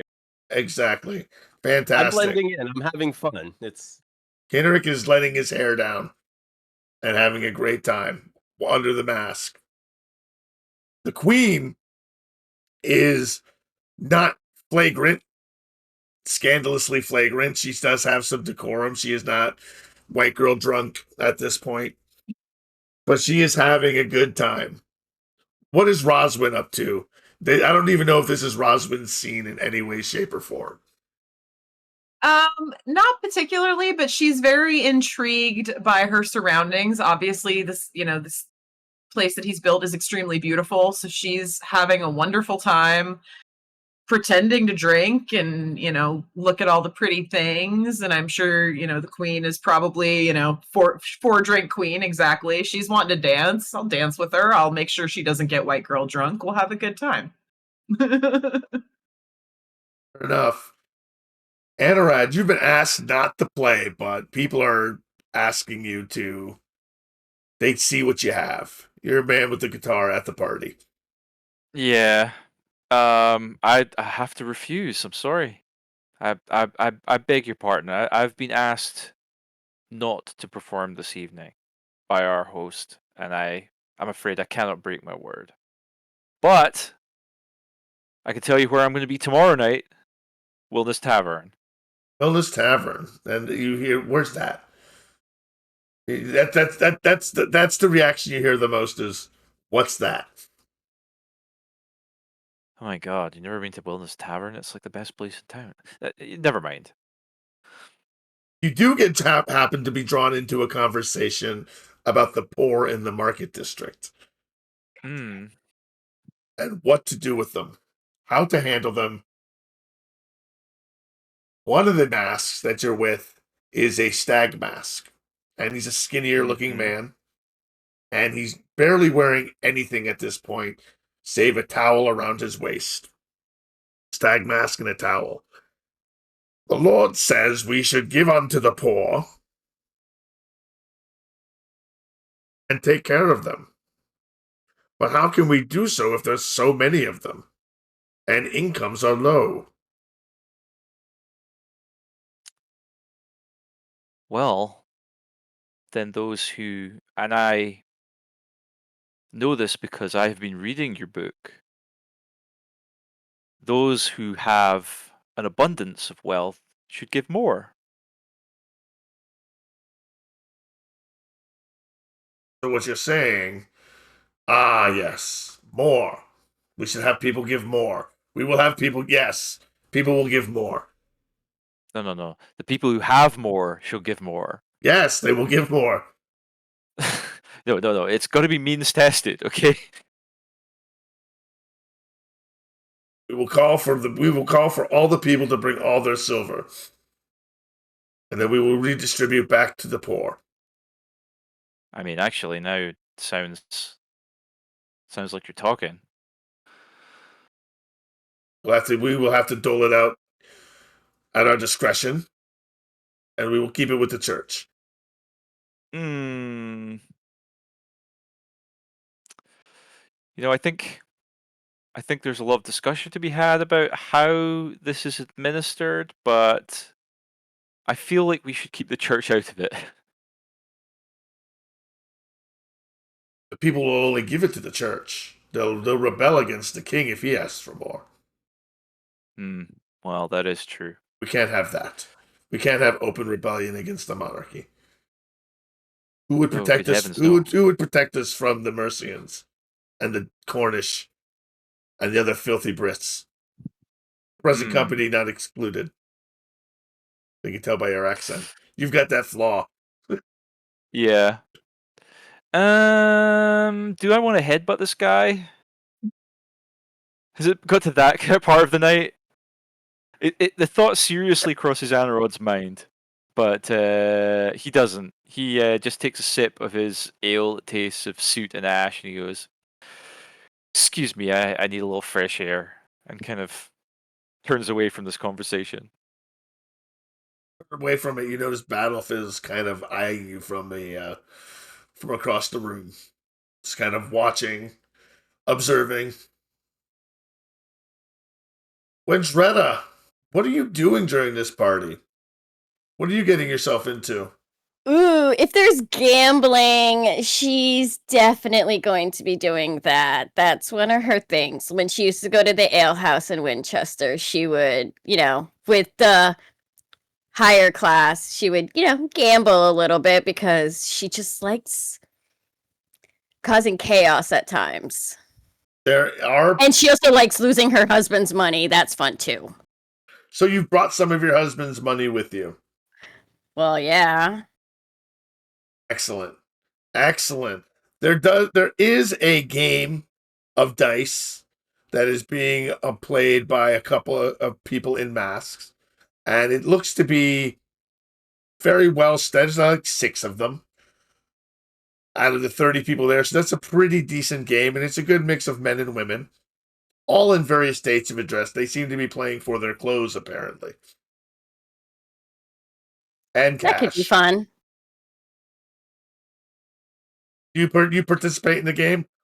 If you do, Oh yeah. It's a gossip center. Oh, I'm totally in for that. All right, so you made your rouse check already, correct? Earlier, yes. All right, so I want to see how you fit in with everybody. I want you to make your wits plus etiquette check. What am I looking for? You're looking for 3 successes. Can I take half wits and etiquette? I have 6. Yes, you can take half. You fit right in with this section of the party. You have no trouble fitting in whatsoever. Maybe it's because you've been reading more, or just maybe it's because you've always fit in here and you just didn't know it. These are your people, and Hell yeah, she found her people. And you sit right in. They are all upper crust. There's a roll I do want you to make though, as they've been through, because you haven't been around this many in a very long time. I just need to check and look at the roll you need to make. Ventru.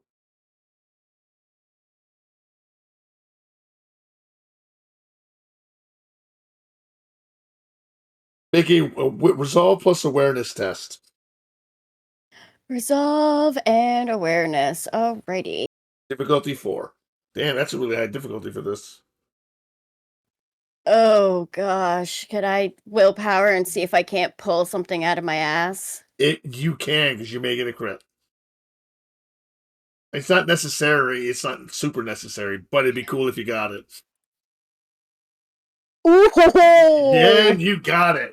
4 successes. Nice. You get a sense that you are surrounded by nobles. You can smell noble blood. What was that? You can smell noble blood. You are surrounded by nobles. These are definitely your people. Ooh, that's fun. And they begin. That's a lot of really good gossip too to go through there. Plus, also because she's a little hungry. Then they begin speaking, talking about how some of their husbands have brought back many new thralls over the last couple months from Scaldmere. Scaldmere, huh? Thrall is a nice way of saying slave.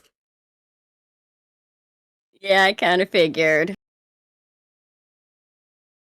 And Cuthwin has some as well, if you allow him to keep thralls.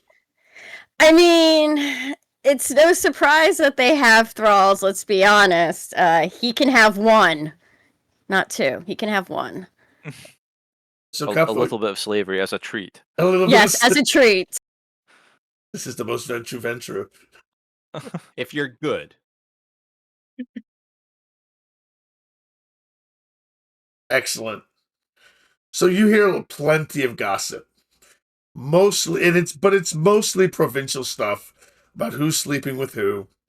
But no names are ever given.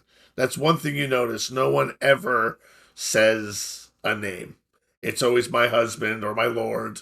It's never the name. Everyone keeps confidential and quiet. As you play, let's see how you do. Question. Go ahead. Since these are members of nobility, she wouldn't recognize any voices or anything about any of them that would give away who they are, considering, who she is and how she kind of knows everybody since they all come through her keep. I was going to ask if I could make a roll to see if I recognize any gowns that I've made. Yep, I was going to get around to recognition rolls, but we can start doing that now. Whenever. You asked first. Give me a wits plus awareness check. Difficulty 4. Difficulty 4? You're making it difficult for me now.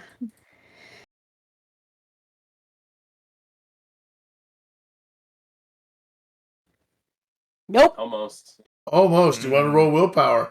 This Yes, could I come- do. Okay. You got it. You definitely recognize some of the voices of the people you're talking to, and you know these are good church-going pious people. And there they are. Basically, some of them are just down to wearing a mask in this circle of dice that you're playing in. Again, none of this is at all any surprising to her, of course. What- Sorry, my kid just walked through the room sneezing up a storm. But no, it's not surprising because, of course, her husband is a church-going man, and yeah, he's got a bastard sitting at home, so she's just wondering if she knows the name so she could be like, I know who's sleeping with who. Do know the names, and I'm going to pull those right up for you. I'm just going to get to my notes. So there is a lady with not Winfled, Winifled, in a butterfly mask that is known to be married to Thane. Where'd his name go?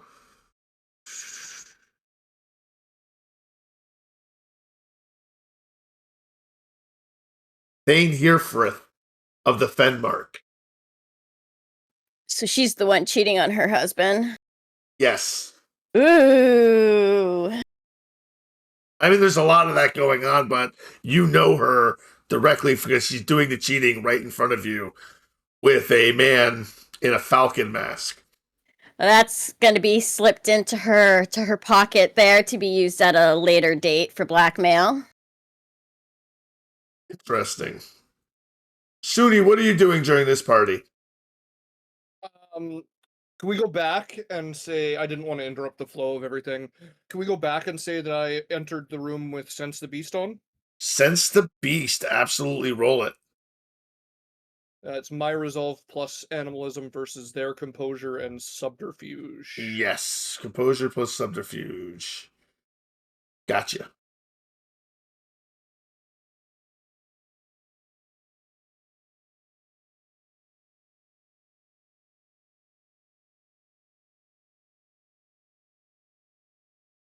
All right. There is definitely a beast on. You can't tell what type, but there is some kind of beast on Badulf. You didn't get a critical success. And it's just Badulf? It's just Badulf. Yep, and there's no intentions of harm. No intentions of harm. That sounds good to Josh. Suni is he is absolutely wandering around, chatting with folks, not necessarily doing any of the carnal stuff, but definitely doing his best to note what kind of carnal stuff is going on and with whom, as to be used for blackmail in the future. But he's mostly trying to stay close to Badulf and trying to keep a running conversation with him, trying to dig those hooks in. He's definitely down for having a running conversation, and most of it mostly comes to how he can help you achieve what you're looking for this evening. What is it that you want? What can he do to help you? He's not very forthcoming with information about himself completely. He gets right to the edge of giving something up, and he brings it back to, but what can I do for you? I will consistently just make lies about you can who did you get to bring in this wood, and who did you get to bring in that stone, and who was your carpenter, who was your mason, who was this, who was that, anytime He it comes is to with that. He is perfectly open, and he tells you almost down to the detail.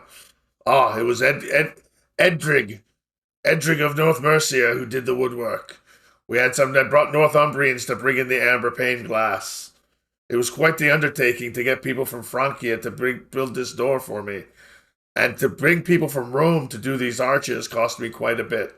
I've invested quite a bit into the Amber Veil, my friend. Quite a bit. And this is all. I don't want to say that it's like that Sunni is allowing it to just wash over him and he's ignoring it, but it's not what he's after. Of course, this is all interesting information for him in the future were he to build his own place like this. But it's he is much more interested in trying to figure out who this man is, what makes this man tick, what's any sort of like idiosyncrasies or strange little ticks or anything like that that he can take back to Cadwir and be like, oh hey, this Badulf guy, he wouldn't come in the light, for example. This Badulf guy refused to come in the light. Does that mean something? Give me a manipulation plus subterfuge to see if you can get him into talking about himself. Versus his resolve plus composure.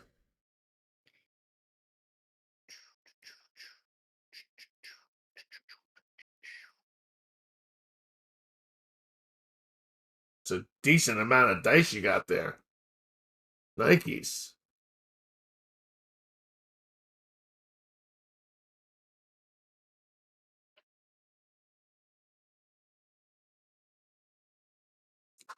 You maneuver the conversation. Badulf begins speaking. He was talking about the wood that he'd used for the door. And then he just kind of meanders. It reminds me of the wood of Alexandria. I was there once. I used to trade. I've made it as far as Alexandria in my trading. Can you imagine a boy like me from Northumbria making it past the sea where Alexander built his city? That is quite remarkable. I imagine the trade there is absolutely unreal. A port city in the Mediterranean? I found my wealth there. And after a time, I've been able to come back and bring it back to share with all of Winchester. All the better for all of us? All the better for all of us. And if I make a few coins in the process, all the better for me. Absolutely, it's your right. So I knew there's a reason I liked you, Nightjar. I feel we are cut from the same cloth. We probably have very many similarities. He runs a hand through his ginger hair. His accent is off, though. It doesn't sound like any other Saxon you've ever heard. And it sounds almost fully ingrained. It's not an affectation. It just is.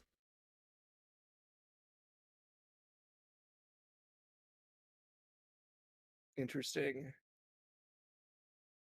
Yeah, but other than that, I'm just trying to pick up those little...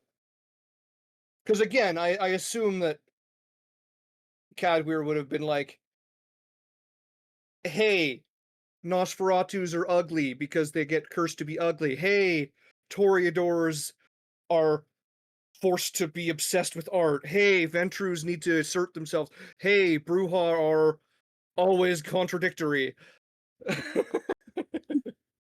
Hey.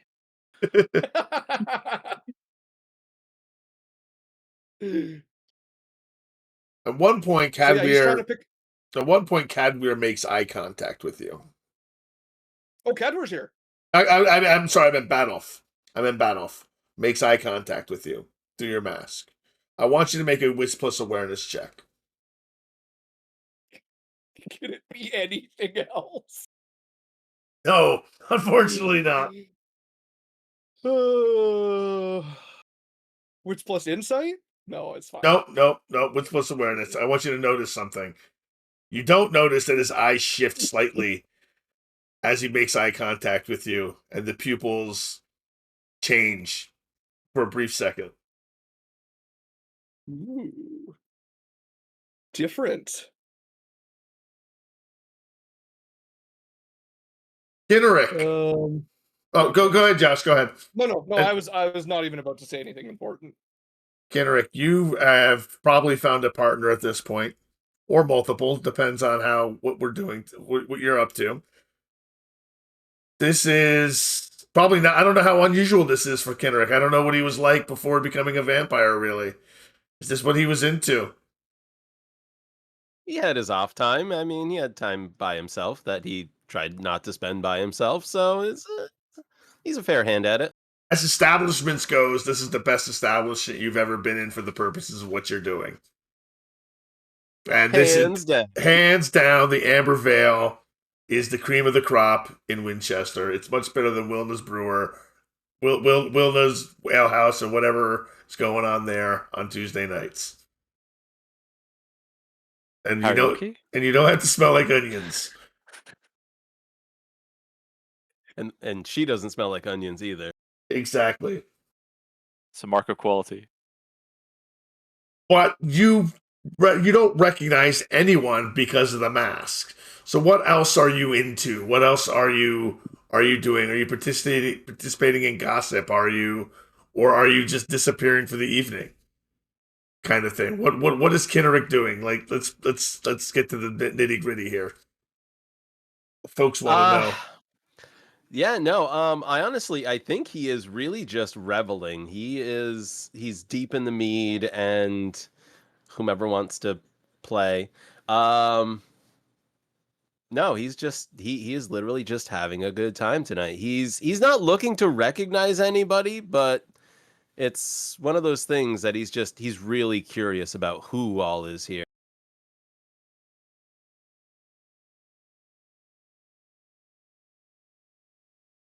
Excellent. So during the course of this, the mingling hour begins, and the guests begin to wander the various chambers of the Amber Vale. Badulf takes the queen by the hand and leads her into the Hall of Vines. Do you follow, Rosman? He wants me to. She does look back at you as she is led away. She doesn't seem to be distressed, but she does seem to indicate that she does not want to be alone with this man. Then I'll follow. It's a dim, fragrant chamber where ivy and flowering creepers climb. The walls are tendrils curling over carved beams and archways. Heavy curtains divide the space into shadowed alcoves, each a private nest for murmured bargains, whispered schemes, and glances not meant for the crowd. The air is warm with candlelight and the faint scent of wine. You seem to lose them amongst the curtains. But eventually you do. You find her again, and you see her eyes are locked with Badulf's. Give me a wits plus awareness.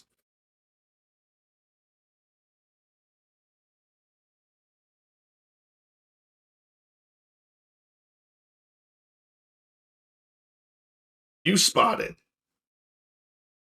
definitely with 4 successes, his eyes are inhuman, snake-like, and they have the queen completely enraptured as she's standing stock still. What is the meaning of this?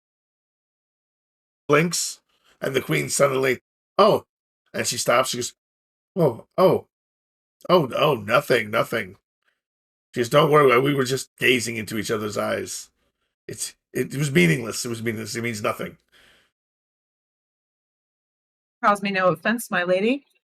It is this one who I find curious. She kind of gestures towards Badulf. She's gonna enter this little area and just sit down right there, like the unwelcome guest she may be. Excellent. So you sneak in and you block Badulf from doing whatever he was doing. Hello, Raiders. She sits down, and the queen stops. She goes, "It's okay. We were just looking at each other." He seems completely oblivious to anything that was untoward going on. Badulf just smiles. He goes, "I was just enraptured by the beauty under the mask, my lady." Enraptured, fascinating. Indeed. But you have broken the mood.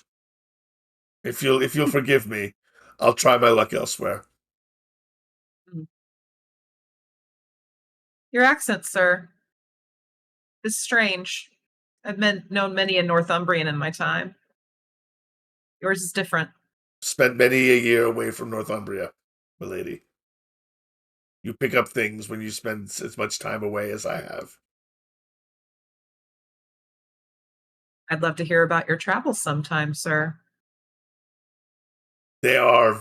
I would love to tell you. The story is entertaining, to say the least. He sits down. What would you like to know? Whatever you'd like to tell, my lord. Your tastes are impeccable, I must say, and your choice of guests is interesting. Wish to open my business with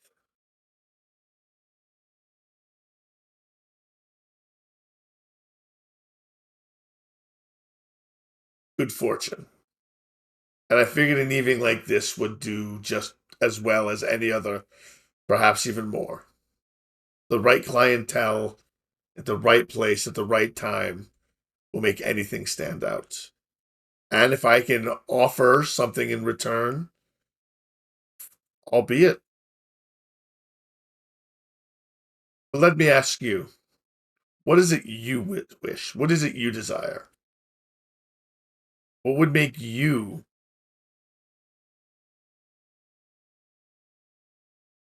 more whole today? I am but a seamstress, sir. I have no lofty ambitions.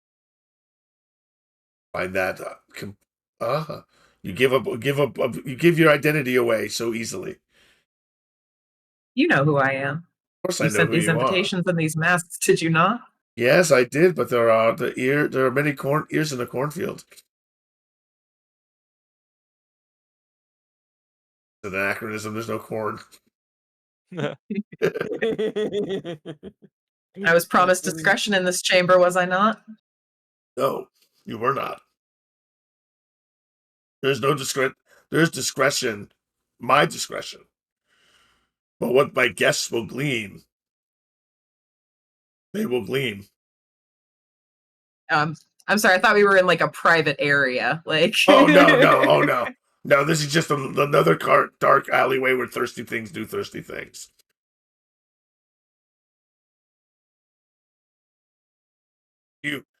I can tell you parts of my story. It's some of it's boring, some of it's exciting, some of it's not. I was born. Please do tell. was What brings you to born- Winchester? I returned to Winchester. Spent many a year away from this wonderful island. And I want to share what I've learned and what I've earned amongst the people where I come from. I've never forgotten once where I came from. And I know that I can bring much back to them.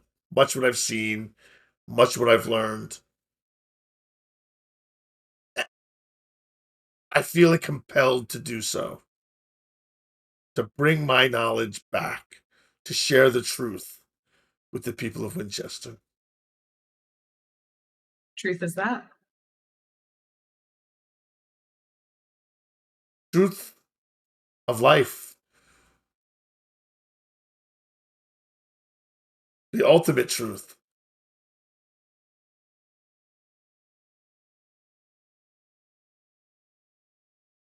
However, She just kind of gives him a look like, and he looks at you and he smiles knowingly. He goes, "It's not so easy. It's not just something that can be told. It's something that must be learned. But I find in enough time, with enough work, I'll be able to reveal that truth to more and more people. The people who are willing to listen, the people who are willing to hear.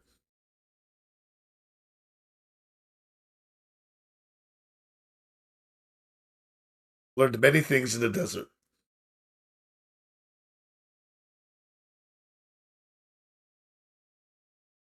And the truth will set us all free. He smiles, and he looks at you, and he tries to get eye contact. Of course he does. All right, I'm gonna need to make a roll real quick. I just need to find Yep. it. I just lost the where it was. Eyes of the Serpent. That is presence, I believe. It is presence, page 80 in the player's hand guide. Thank you. That's exactly the book I was thumbing through like a gorilla. Page 80. There we go. Eyes of the Serpent. So it's charisma plus presence versus your wits plus composure. It's plus composure. Okay, that's not terrible. It'd be better, but it's not terrible. All right.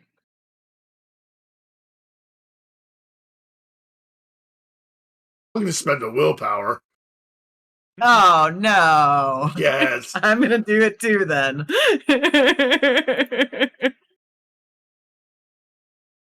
Oh, Wah wah. Okay. So he catches your eyes and you have become immobilized. You seem frozen in place. His eyes become those of a serpent, gold. Do not be alarmed. I'm not going to harm you. I'm just revealing myself to you. You at any time can spend a willpower. The victim can escape paralysis on any turn after the first by spending a point of willpower if you want. You can do this because you're a vampire. But he's talking to you gently. He's not threatening you. I just reveal myself. As long as he's not posing a threat to me, if he's talking nicely and I'm assuming he's speaking to me in a way that the people around me probably can't hear what he's saying, go ahead, tell me whatever you want to tell me. Feel myself to you slightly in this moment. The queen doesn't seem to notice anything that's going on. She is kind of just sort of ho-humming. It's not about her, so she doesn't care.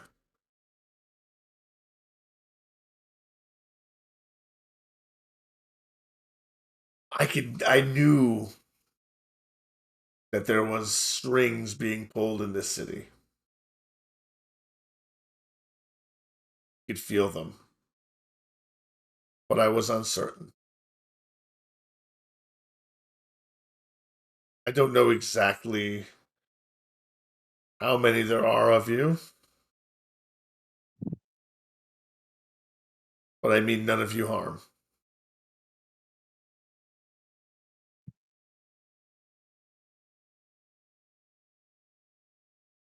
As a matter of fact, I offer the Amber Veil as neutral territory. Where displays of power like this will never happen again.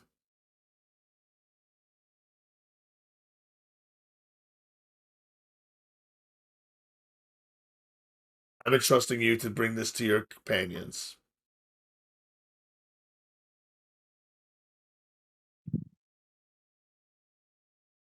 You are all welcome here.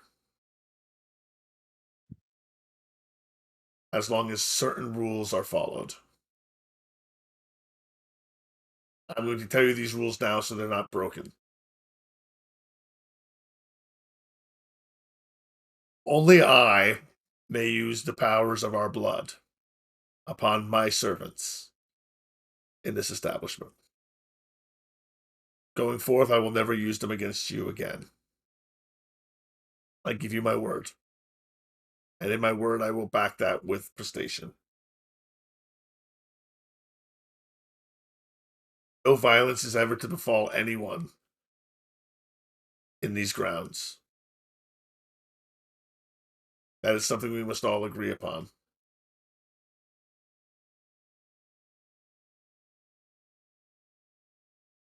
And that is it. He blinks and releases you.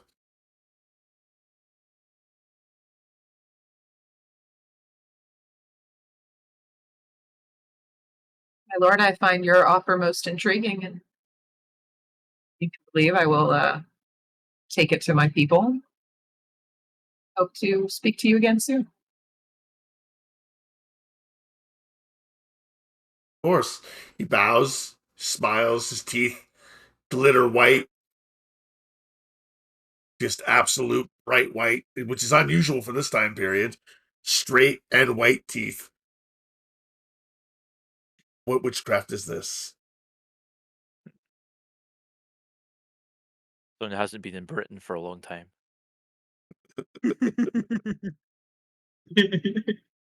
What are the rest of you doing currently? We'll start with Anarad.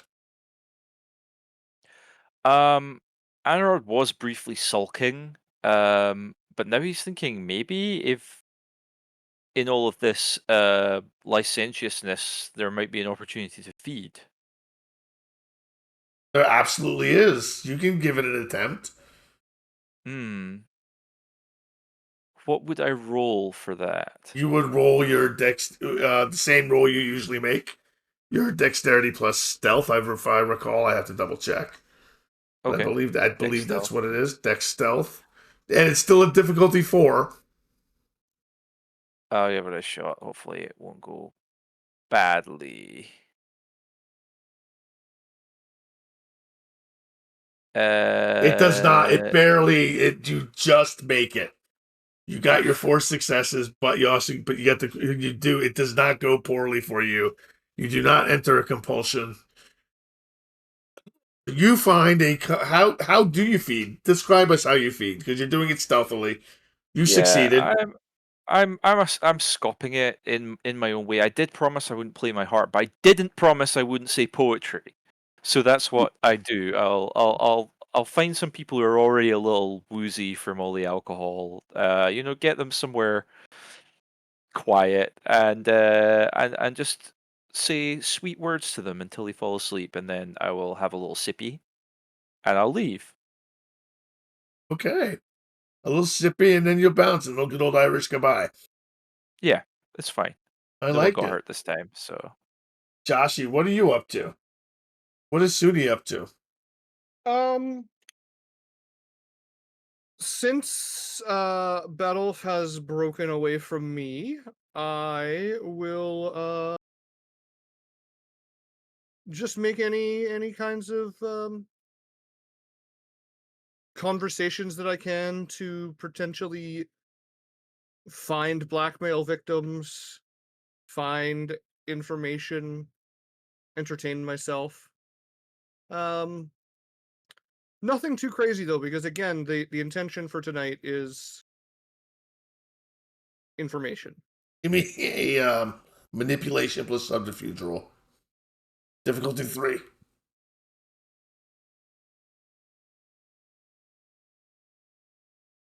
Bam! Damn, bruh. That's fantastic. That's a critical. You find all the juice tonight. All the gossip. You have a great time networking and just increasing your influence within the city without revealing your actual identity. But you managed to reveal the identities of others, which brings us to the unmasking game, which you seem to participate in very well, as no Davy is left before the unmasking game has begun, but Sudi, you seem to be the best player at it. Making bets, riddles, guessing games, getting people to let their mask slip and to lose and to have to take it off. So you actually get actual identities of people, which I will actually send you after game tomorrow morning.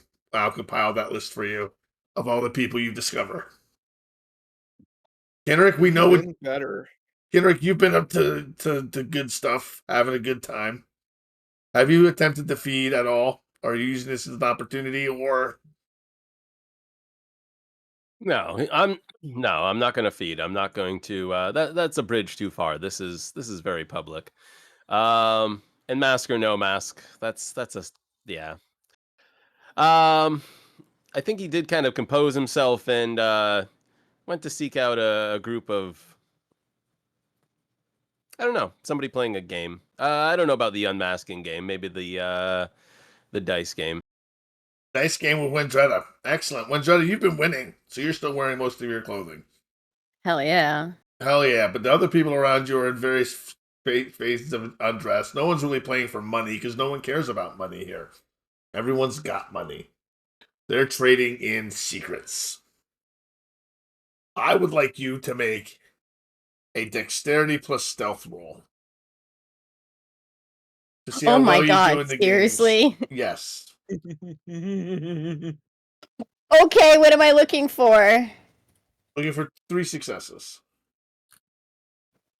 Okay, can I also use awe and my looks beautiful merit as well? Why don't we make it manipulation plus stealth, and then yes, you can. If you're gonna activate awe in the party, absolutely. Okay, so manipulation plus stealth, you said? Manipulation plus stealth, yes.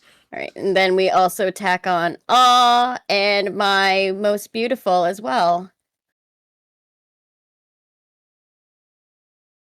You got a critical success. So Damn. you've been playing games all night. But near the end of it, when you finally turn the charm on, all heads in the room turn because you're the only one with awe. And everyone just sort of turns and is staring at you. Not the other Cainites. They don't seem all that impressed, but there's about 30 other people who are just kind of watching you now. You're the coolest person in the room. That's awesome, but But you're winning still. the eyes that are not looking at me, is it just us right here in the room, or are there other ones that aren't looking at me? Is there any way I could see that? Go for it. Give me a wits plus awareness roll. What am I looking for? 2 successes. Yeah, can I take half then? You can't take half. Who are you looking to make sure is looking at you? I want to know the people that aren't looking at me. Well, the people who aren't looking at you. There's a butterfly mask who's not looking at you. Who doesn't seem all that impressed. Badulf is looking at you, but he just looks more annoyed than anything. Oopsie. You So broke the rules you didn't know butterfly. about. Yeah, we didn't know about the rules. So, well, now I know that there's somebody else here. There's somebody with a butterfly mask. She just doesn't seem to have noticed you. I don't know if it's supernatural or not, but she doesn't seem to have been paying attention. She looks like she's paying attention to something else. There is someone on the floor who is kind of foaming at the mouth. Oh, that's not good. Do I see that? You see that, yes. Well, I just kind of look at it and just think to myself, well, that's a thing. Someone's foaming at the mouth. What do I do about that? Do I just sit back and watch, or what? Do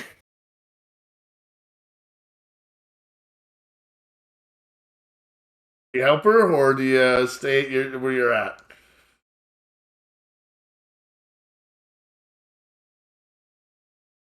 I'm gonna stay where I'm at. Okay. Everyone else give me a wits plus awareness check. Am I in the room? No, you're not in the room. You left. Okay, so I don't need to give you a You whistle. don't need to make a wits plus awareness, yep. I'm assuming I'm back in the main room at this point. Yes, you're back in the main room as well.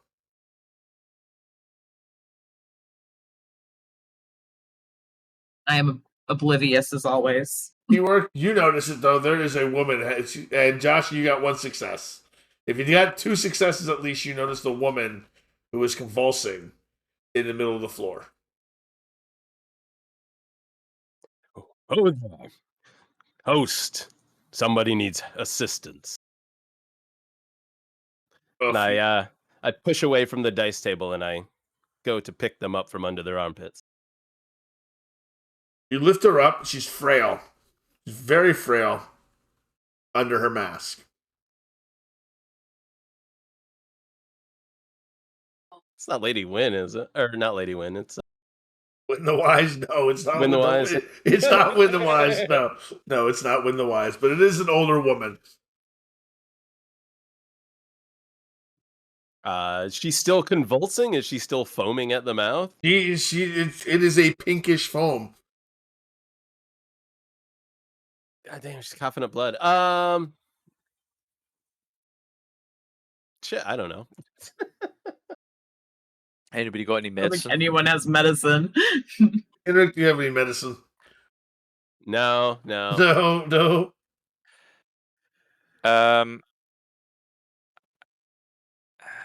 Yeah, I don't have any medicine.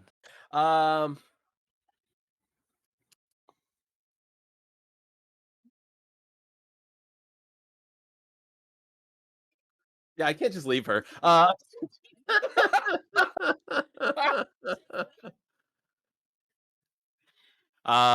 Is there anyone to give assistance? No one seems to really be paying attention. They're all too busy paying attention to Wendrana playing dice.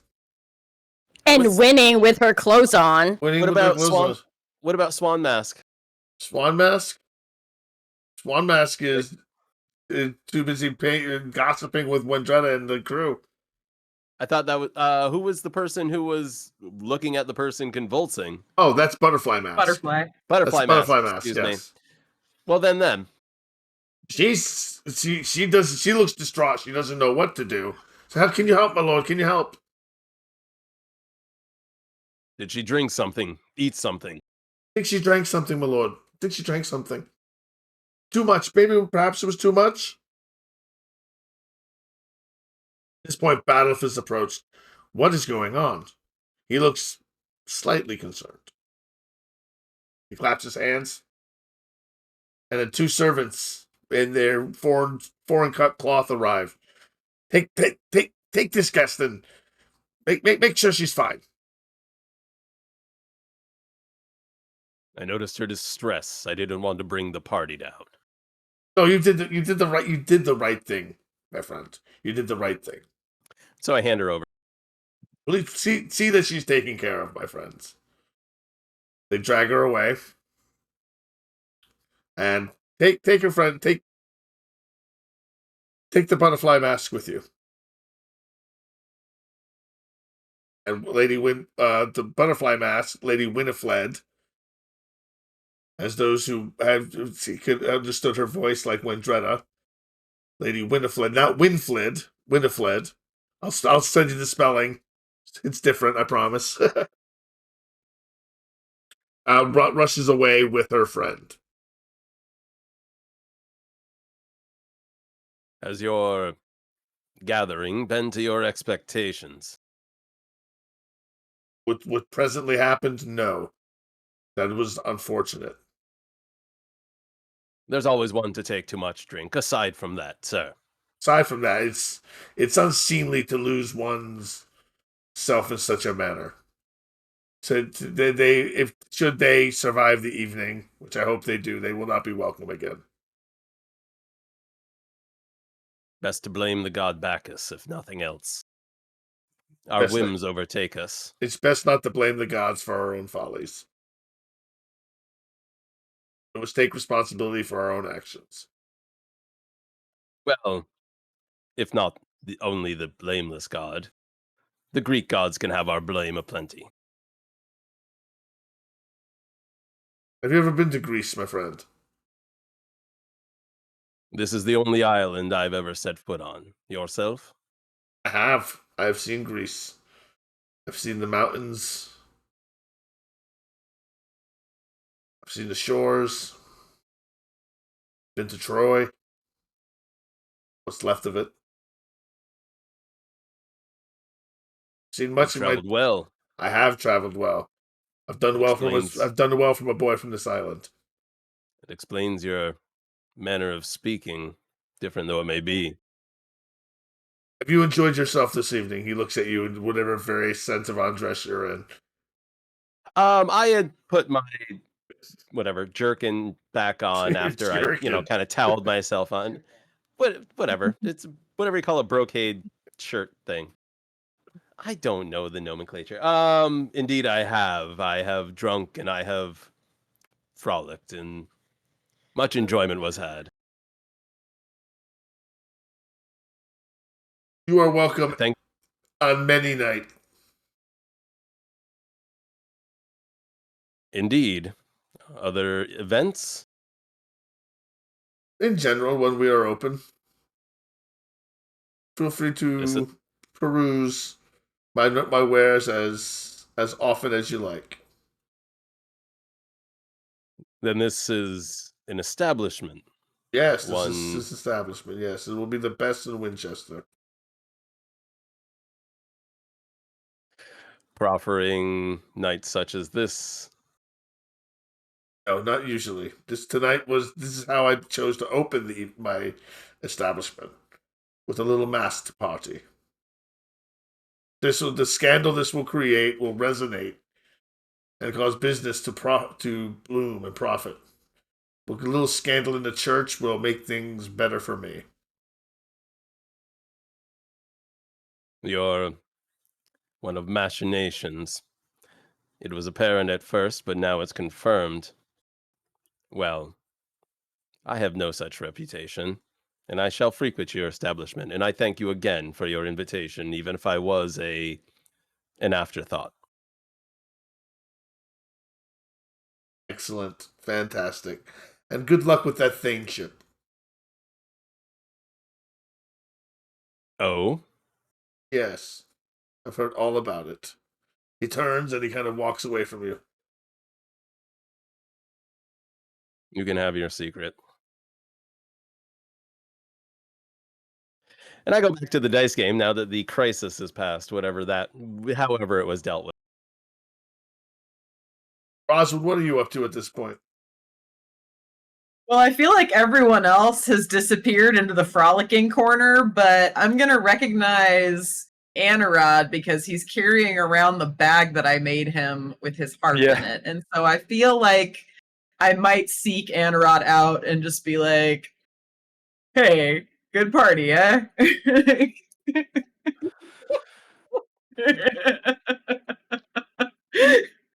Bunch of rich people getting naked and drinking too much. Can't say I'm enjoying it. I trust you feel as awkward as myself in this moment, sir. Well, I came intending to play, but then our host asked me not to, so. Also, he He's an doesn't seem to interesting like the fellow. light. Stays to the shadow. I believe he is one of our kind, although I cannot surmise he has some power about him. Another one, huh? I believe so. He has offered us a safe haven here, a neutral ground on which to meet. Don't we have that already? To some extent, yes. He does say there are rules for us to be here. We should all know. More rules. We are Seem not to to love use the any of our rules. powers on his servants, and we are not to exert any violence in this place. I feel like it's fair rules to follow. Okay, well, that's good to know. I almost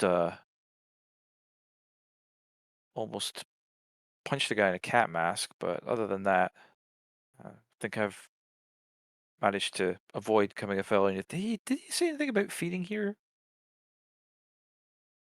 He did say no violence, so I guess it depends on how you feel about feeding as violence.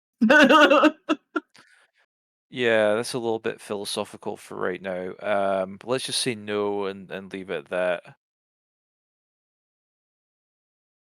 Leave that safe. Okay, well, we'll need somebody else to watch out for. Does he know about us? He knows at least of me. It's hard to say whom else.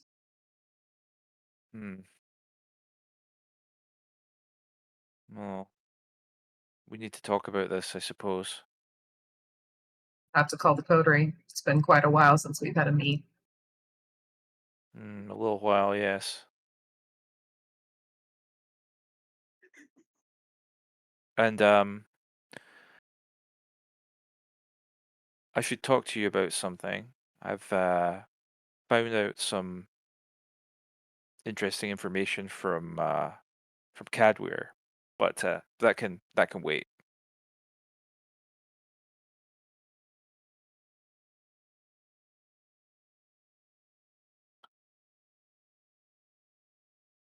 Sorry, I Well, just got everybody hell? snickering. I need a minute. I need a minute. Arrow just looks over and sees like a partially clad Kenrick like manhandling some woman with foam coming out of her mouth. He's just like, oh, okay. He definitely has overcorrected since his trial, huh? Just misinterprets it. Oh my Alright, goodness. we'll find a happy medium somewhere, I think. I'm sure we will. As she's having this conversation with Anarod, I'd like to kind of scan the room and see if there's anyone that I recognize, because I know I've made gowns and clothes and those things for a lot of the people here in Winchester. So can I recognize anyone by what they're wearing? Absolutely. Go for it. Roll. I want you to roll your wits plus craft. Wits plus craft. All right. Does my specialty have any bearing on that? Your dressmaking specialty does indeed have a bearing on it, because they're looking for dresses you've made. Fantastic. All right. Still only one hunger. Sweet. 4 successes? Yes. Nice. Yes, you recognize many dresses that you've made. I'll get you a list in the morning. But that does confirm that this place is full of the who's who of Wessex and Winchester and the surrounding manors.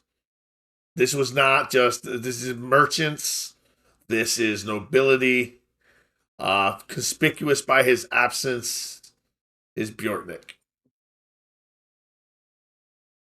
The queen is there. The king is not. Queen is doing whatever the queen feels like she wants to do tonight. And let's get white girl wasted. Yes, on the wiki. Yes, I gotta update the wiki. Thank you. I've got a lot of work to do in the wiki. It'll also be updated on the Discord. And I'll try to get it to the wiki. Cuthwin is old and went to bed. The night begins winding down. There's games. There's entertainment. There's a lot going on, and Badulf is a good host. He gives equal time to almost every single one of the visitors, including you. He spent time with you. He does not go back to spending time with Davy, with Anarad. Something is off. Something changed in the tenor of the relationship. Something was discovered. Oh well. Oh well. Can't break rules if you don't know what they are. This is true. I agree. I totally agree, and I think he may agree as well. We're gonna wrap it up for now because we're getting close to that hour, and I want to do a good wrap up tonight. First, I want to give everybody 3 XP. There were no stains adjudicated tonight, so nobody has to roll for humanity. It was a slightly different night tonight. It was mostly intrigue, and I hope that was to people's liking. And we're going to start with Nerd at Art. Tell us what you liked, what you didn't like, what your favorite part of tonight was, and what you think we could have done better. Even better, what you want to see going into season 2. Oh man, there's a lot of intrigue in tonight's story. A lot of like really exciting things going on, and like setting up plot. And I want to see more of that. I want to see some more of this mystery. I'm excited to dive into it. Had an amazing time. Gosh, I don't even know if I can pick a favorite part of tonight. It was just great all around. Like so many good things happening. I loved your description of the Amber Veil. I'm really interested in that Badulf. If I can figure out how to pronounce his name properly, it'll be even better. I feel like I'm probably going to kind of seek him out in downtime. I find him very intriguing. And I want to get to know who he is. That desire has not changed. Do you have any theories onto who he is or to what he is? I mean, No, I don't know, guys. What are your theories? I want to hear them. Ministry 100%. Yeah, 100% Ministry. Can't be Ministry. It's before the whole explosion. Well, Okay, Setites. followers of Set, yeah. Followers of doesn't Set. like doesn't like light, does snake stuff, is a pimp. He's a Is Ministry. super opulent. Yeah, like very, very checks all the boxes of followers set. I thought the bigger tell was the red hair. Oh yeah, that's a good point because They they worship like red hair, don't Yeah, they? they worship people with red hair. Oh, I didn't know that. The little side thing. Little side thing. All right, Davey, your turn. I'll let you answer the questions. I really liked the bit with Roswin and Badolf. I thought it was pretty tense. I was a little concerned that it might have gone bad for her there, but luckily, it doesn't appear to have any overtly ill intentions for us, so that's good. What else? Kenrick's Wild Night Out. That was interesting to see. Was a super shock. And just and Wendretta like living it up at the craps table, it was awesome. Keeping all her clothes on too. What would you like to see going into season 2? I am kind of interested to see how the kind of wider situation in Britain affects our domain. Okay. I like the setup that we have with the different other kindred who are kind of pulling us in different directions. So it's going to be interesting to see how that shakes out as well. Very cool. Josh, let me have it. Oh, it was a wonderful session tonight. I had so much fun. Props on really playing Ministry well. Like you nailed that.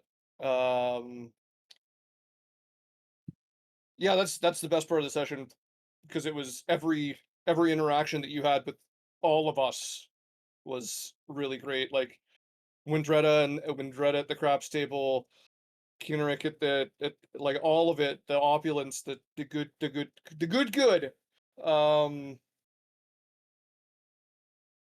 Looking forward to more of this kind of thing. Really liked the masks and the just really being able to be vampires and just let's be vampires.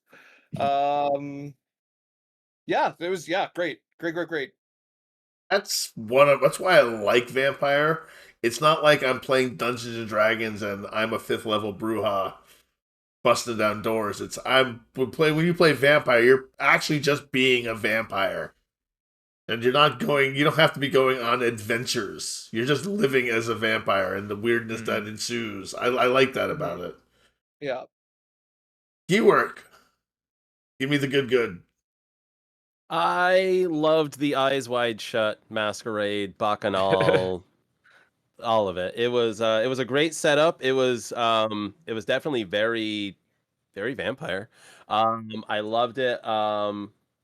yeah, the intrigue is great. This character introducing themselves to us, inviting us to introduce themselves to us, being very forthcoming, strangely enough, towards at least Roswin about who they are and inviting us back.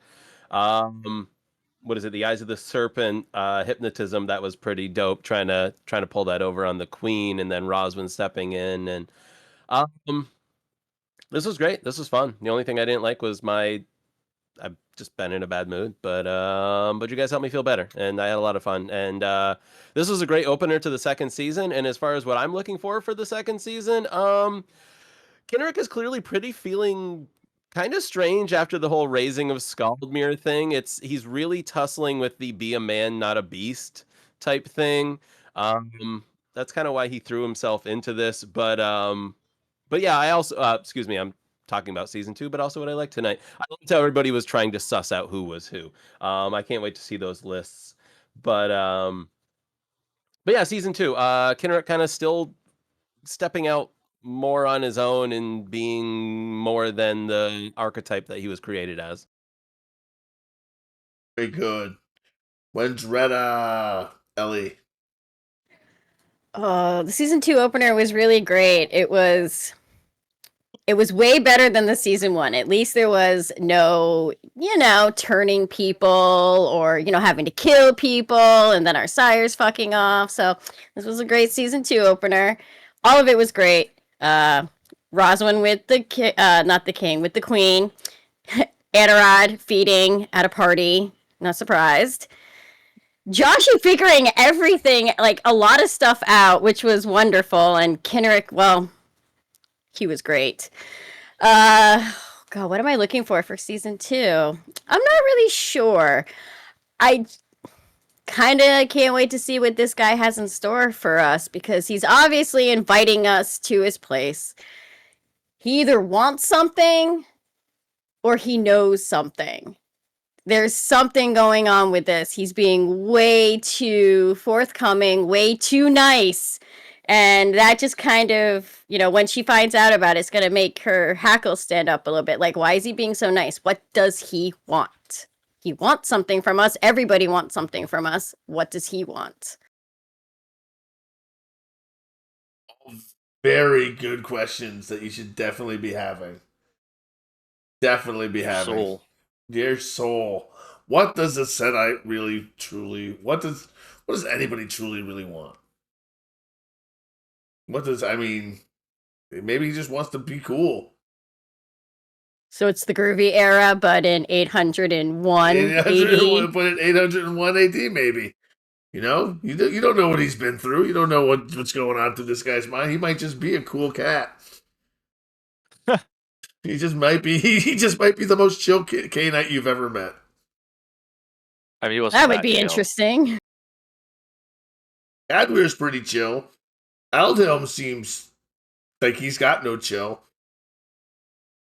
He's just gonna want to burn it all down. Okay, so tonight I had a great time.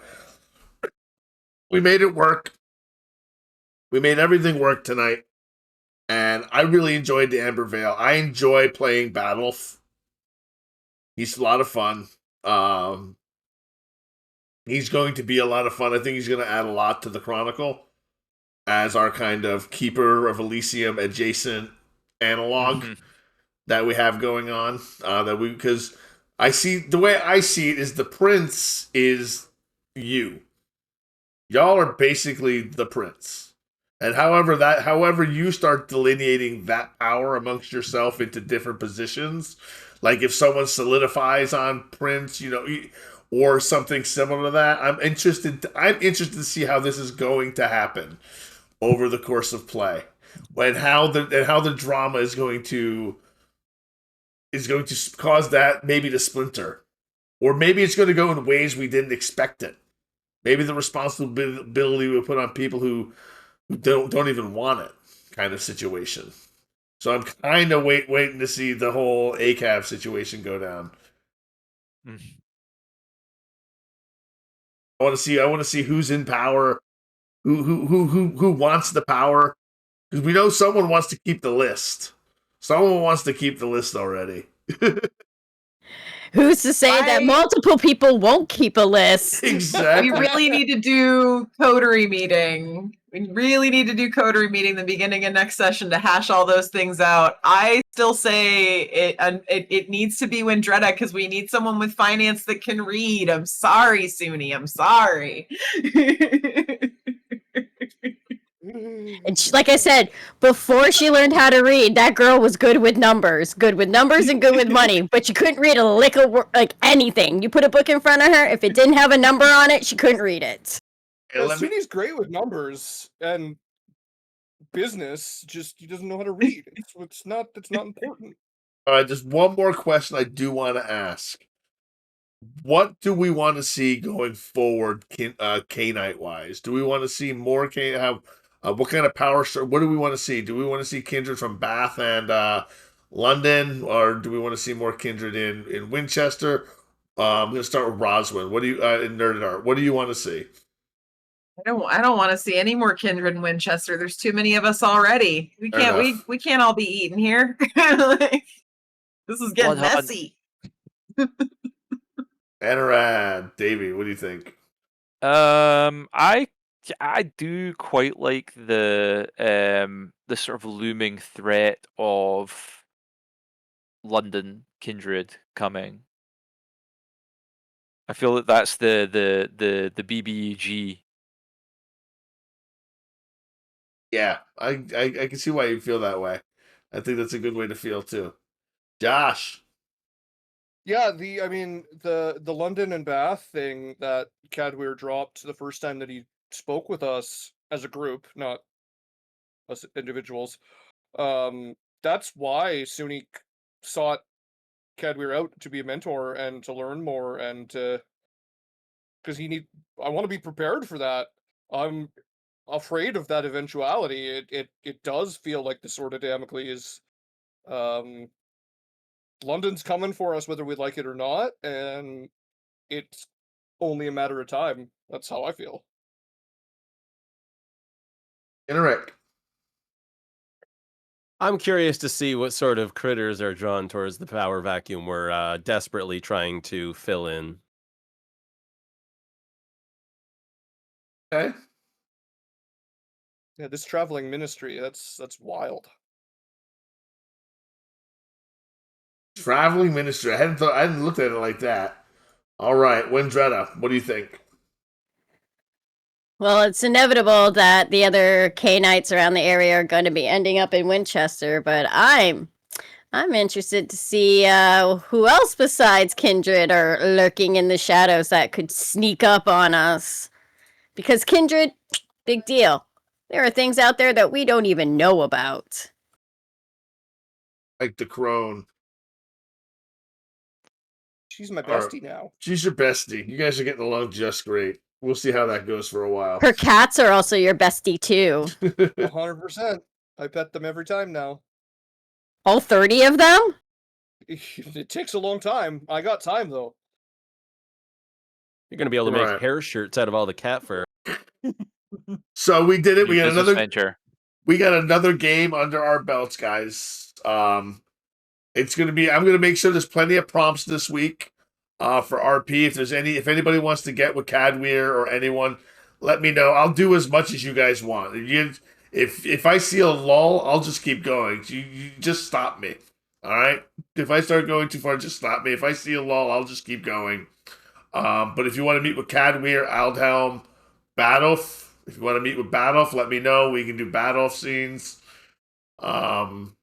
Yeah, I'm super excited. And just to let everyone know, in a couple of weeks, probably no more than eight at the earliest, Werewolf: The Weird Wessex will begin.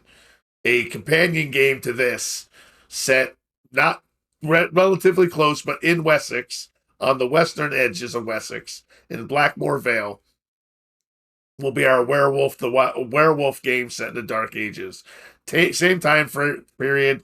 They're going to run concurrent with this game, so there will very likely be crossover between the two.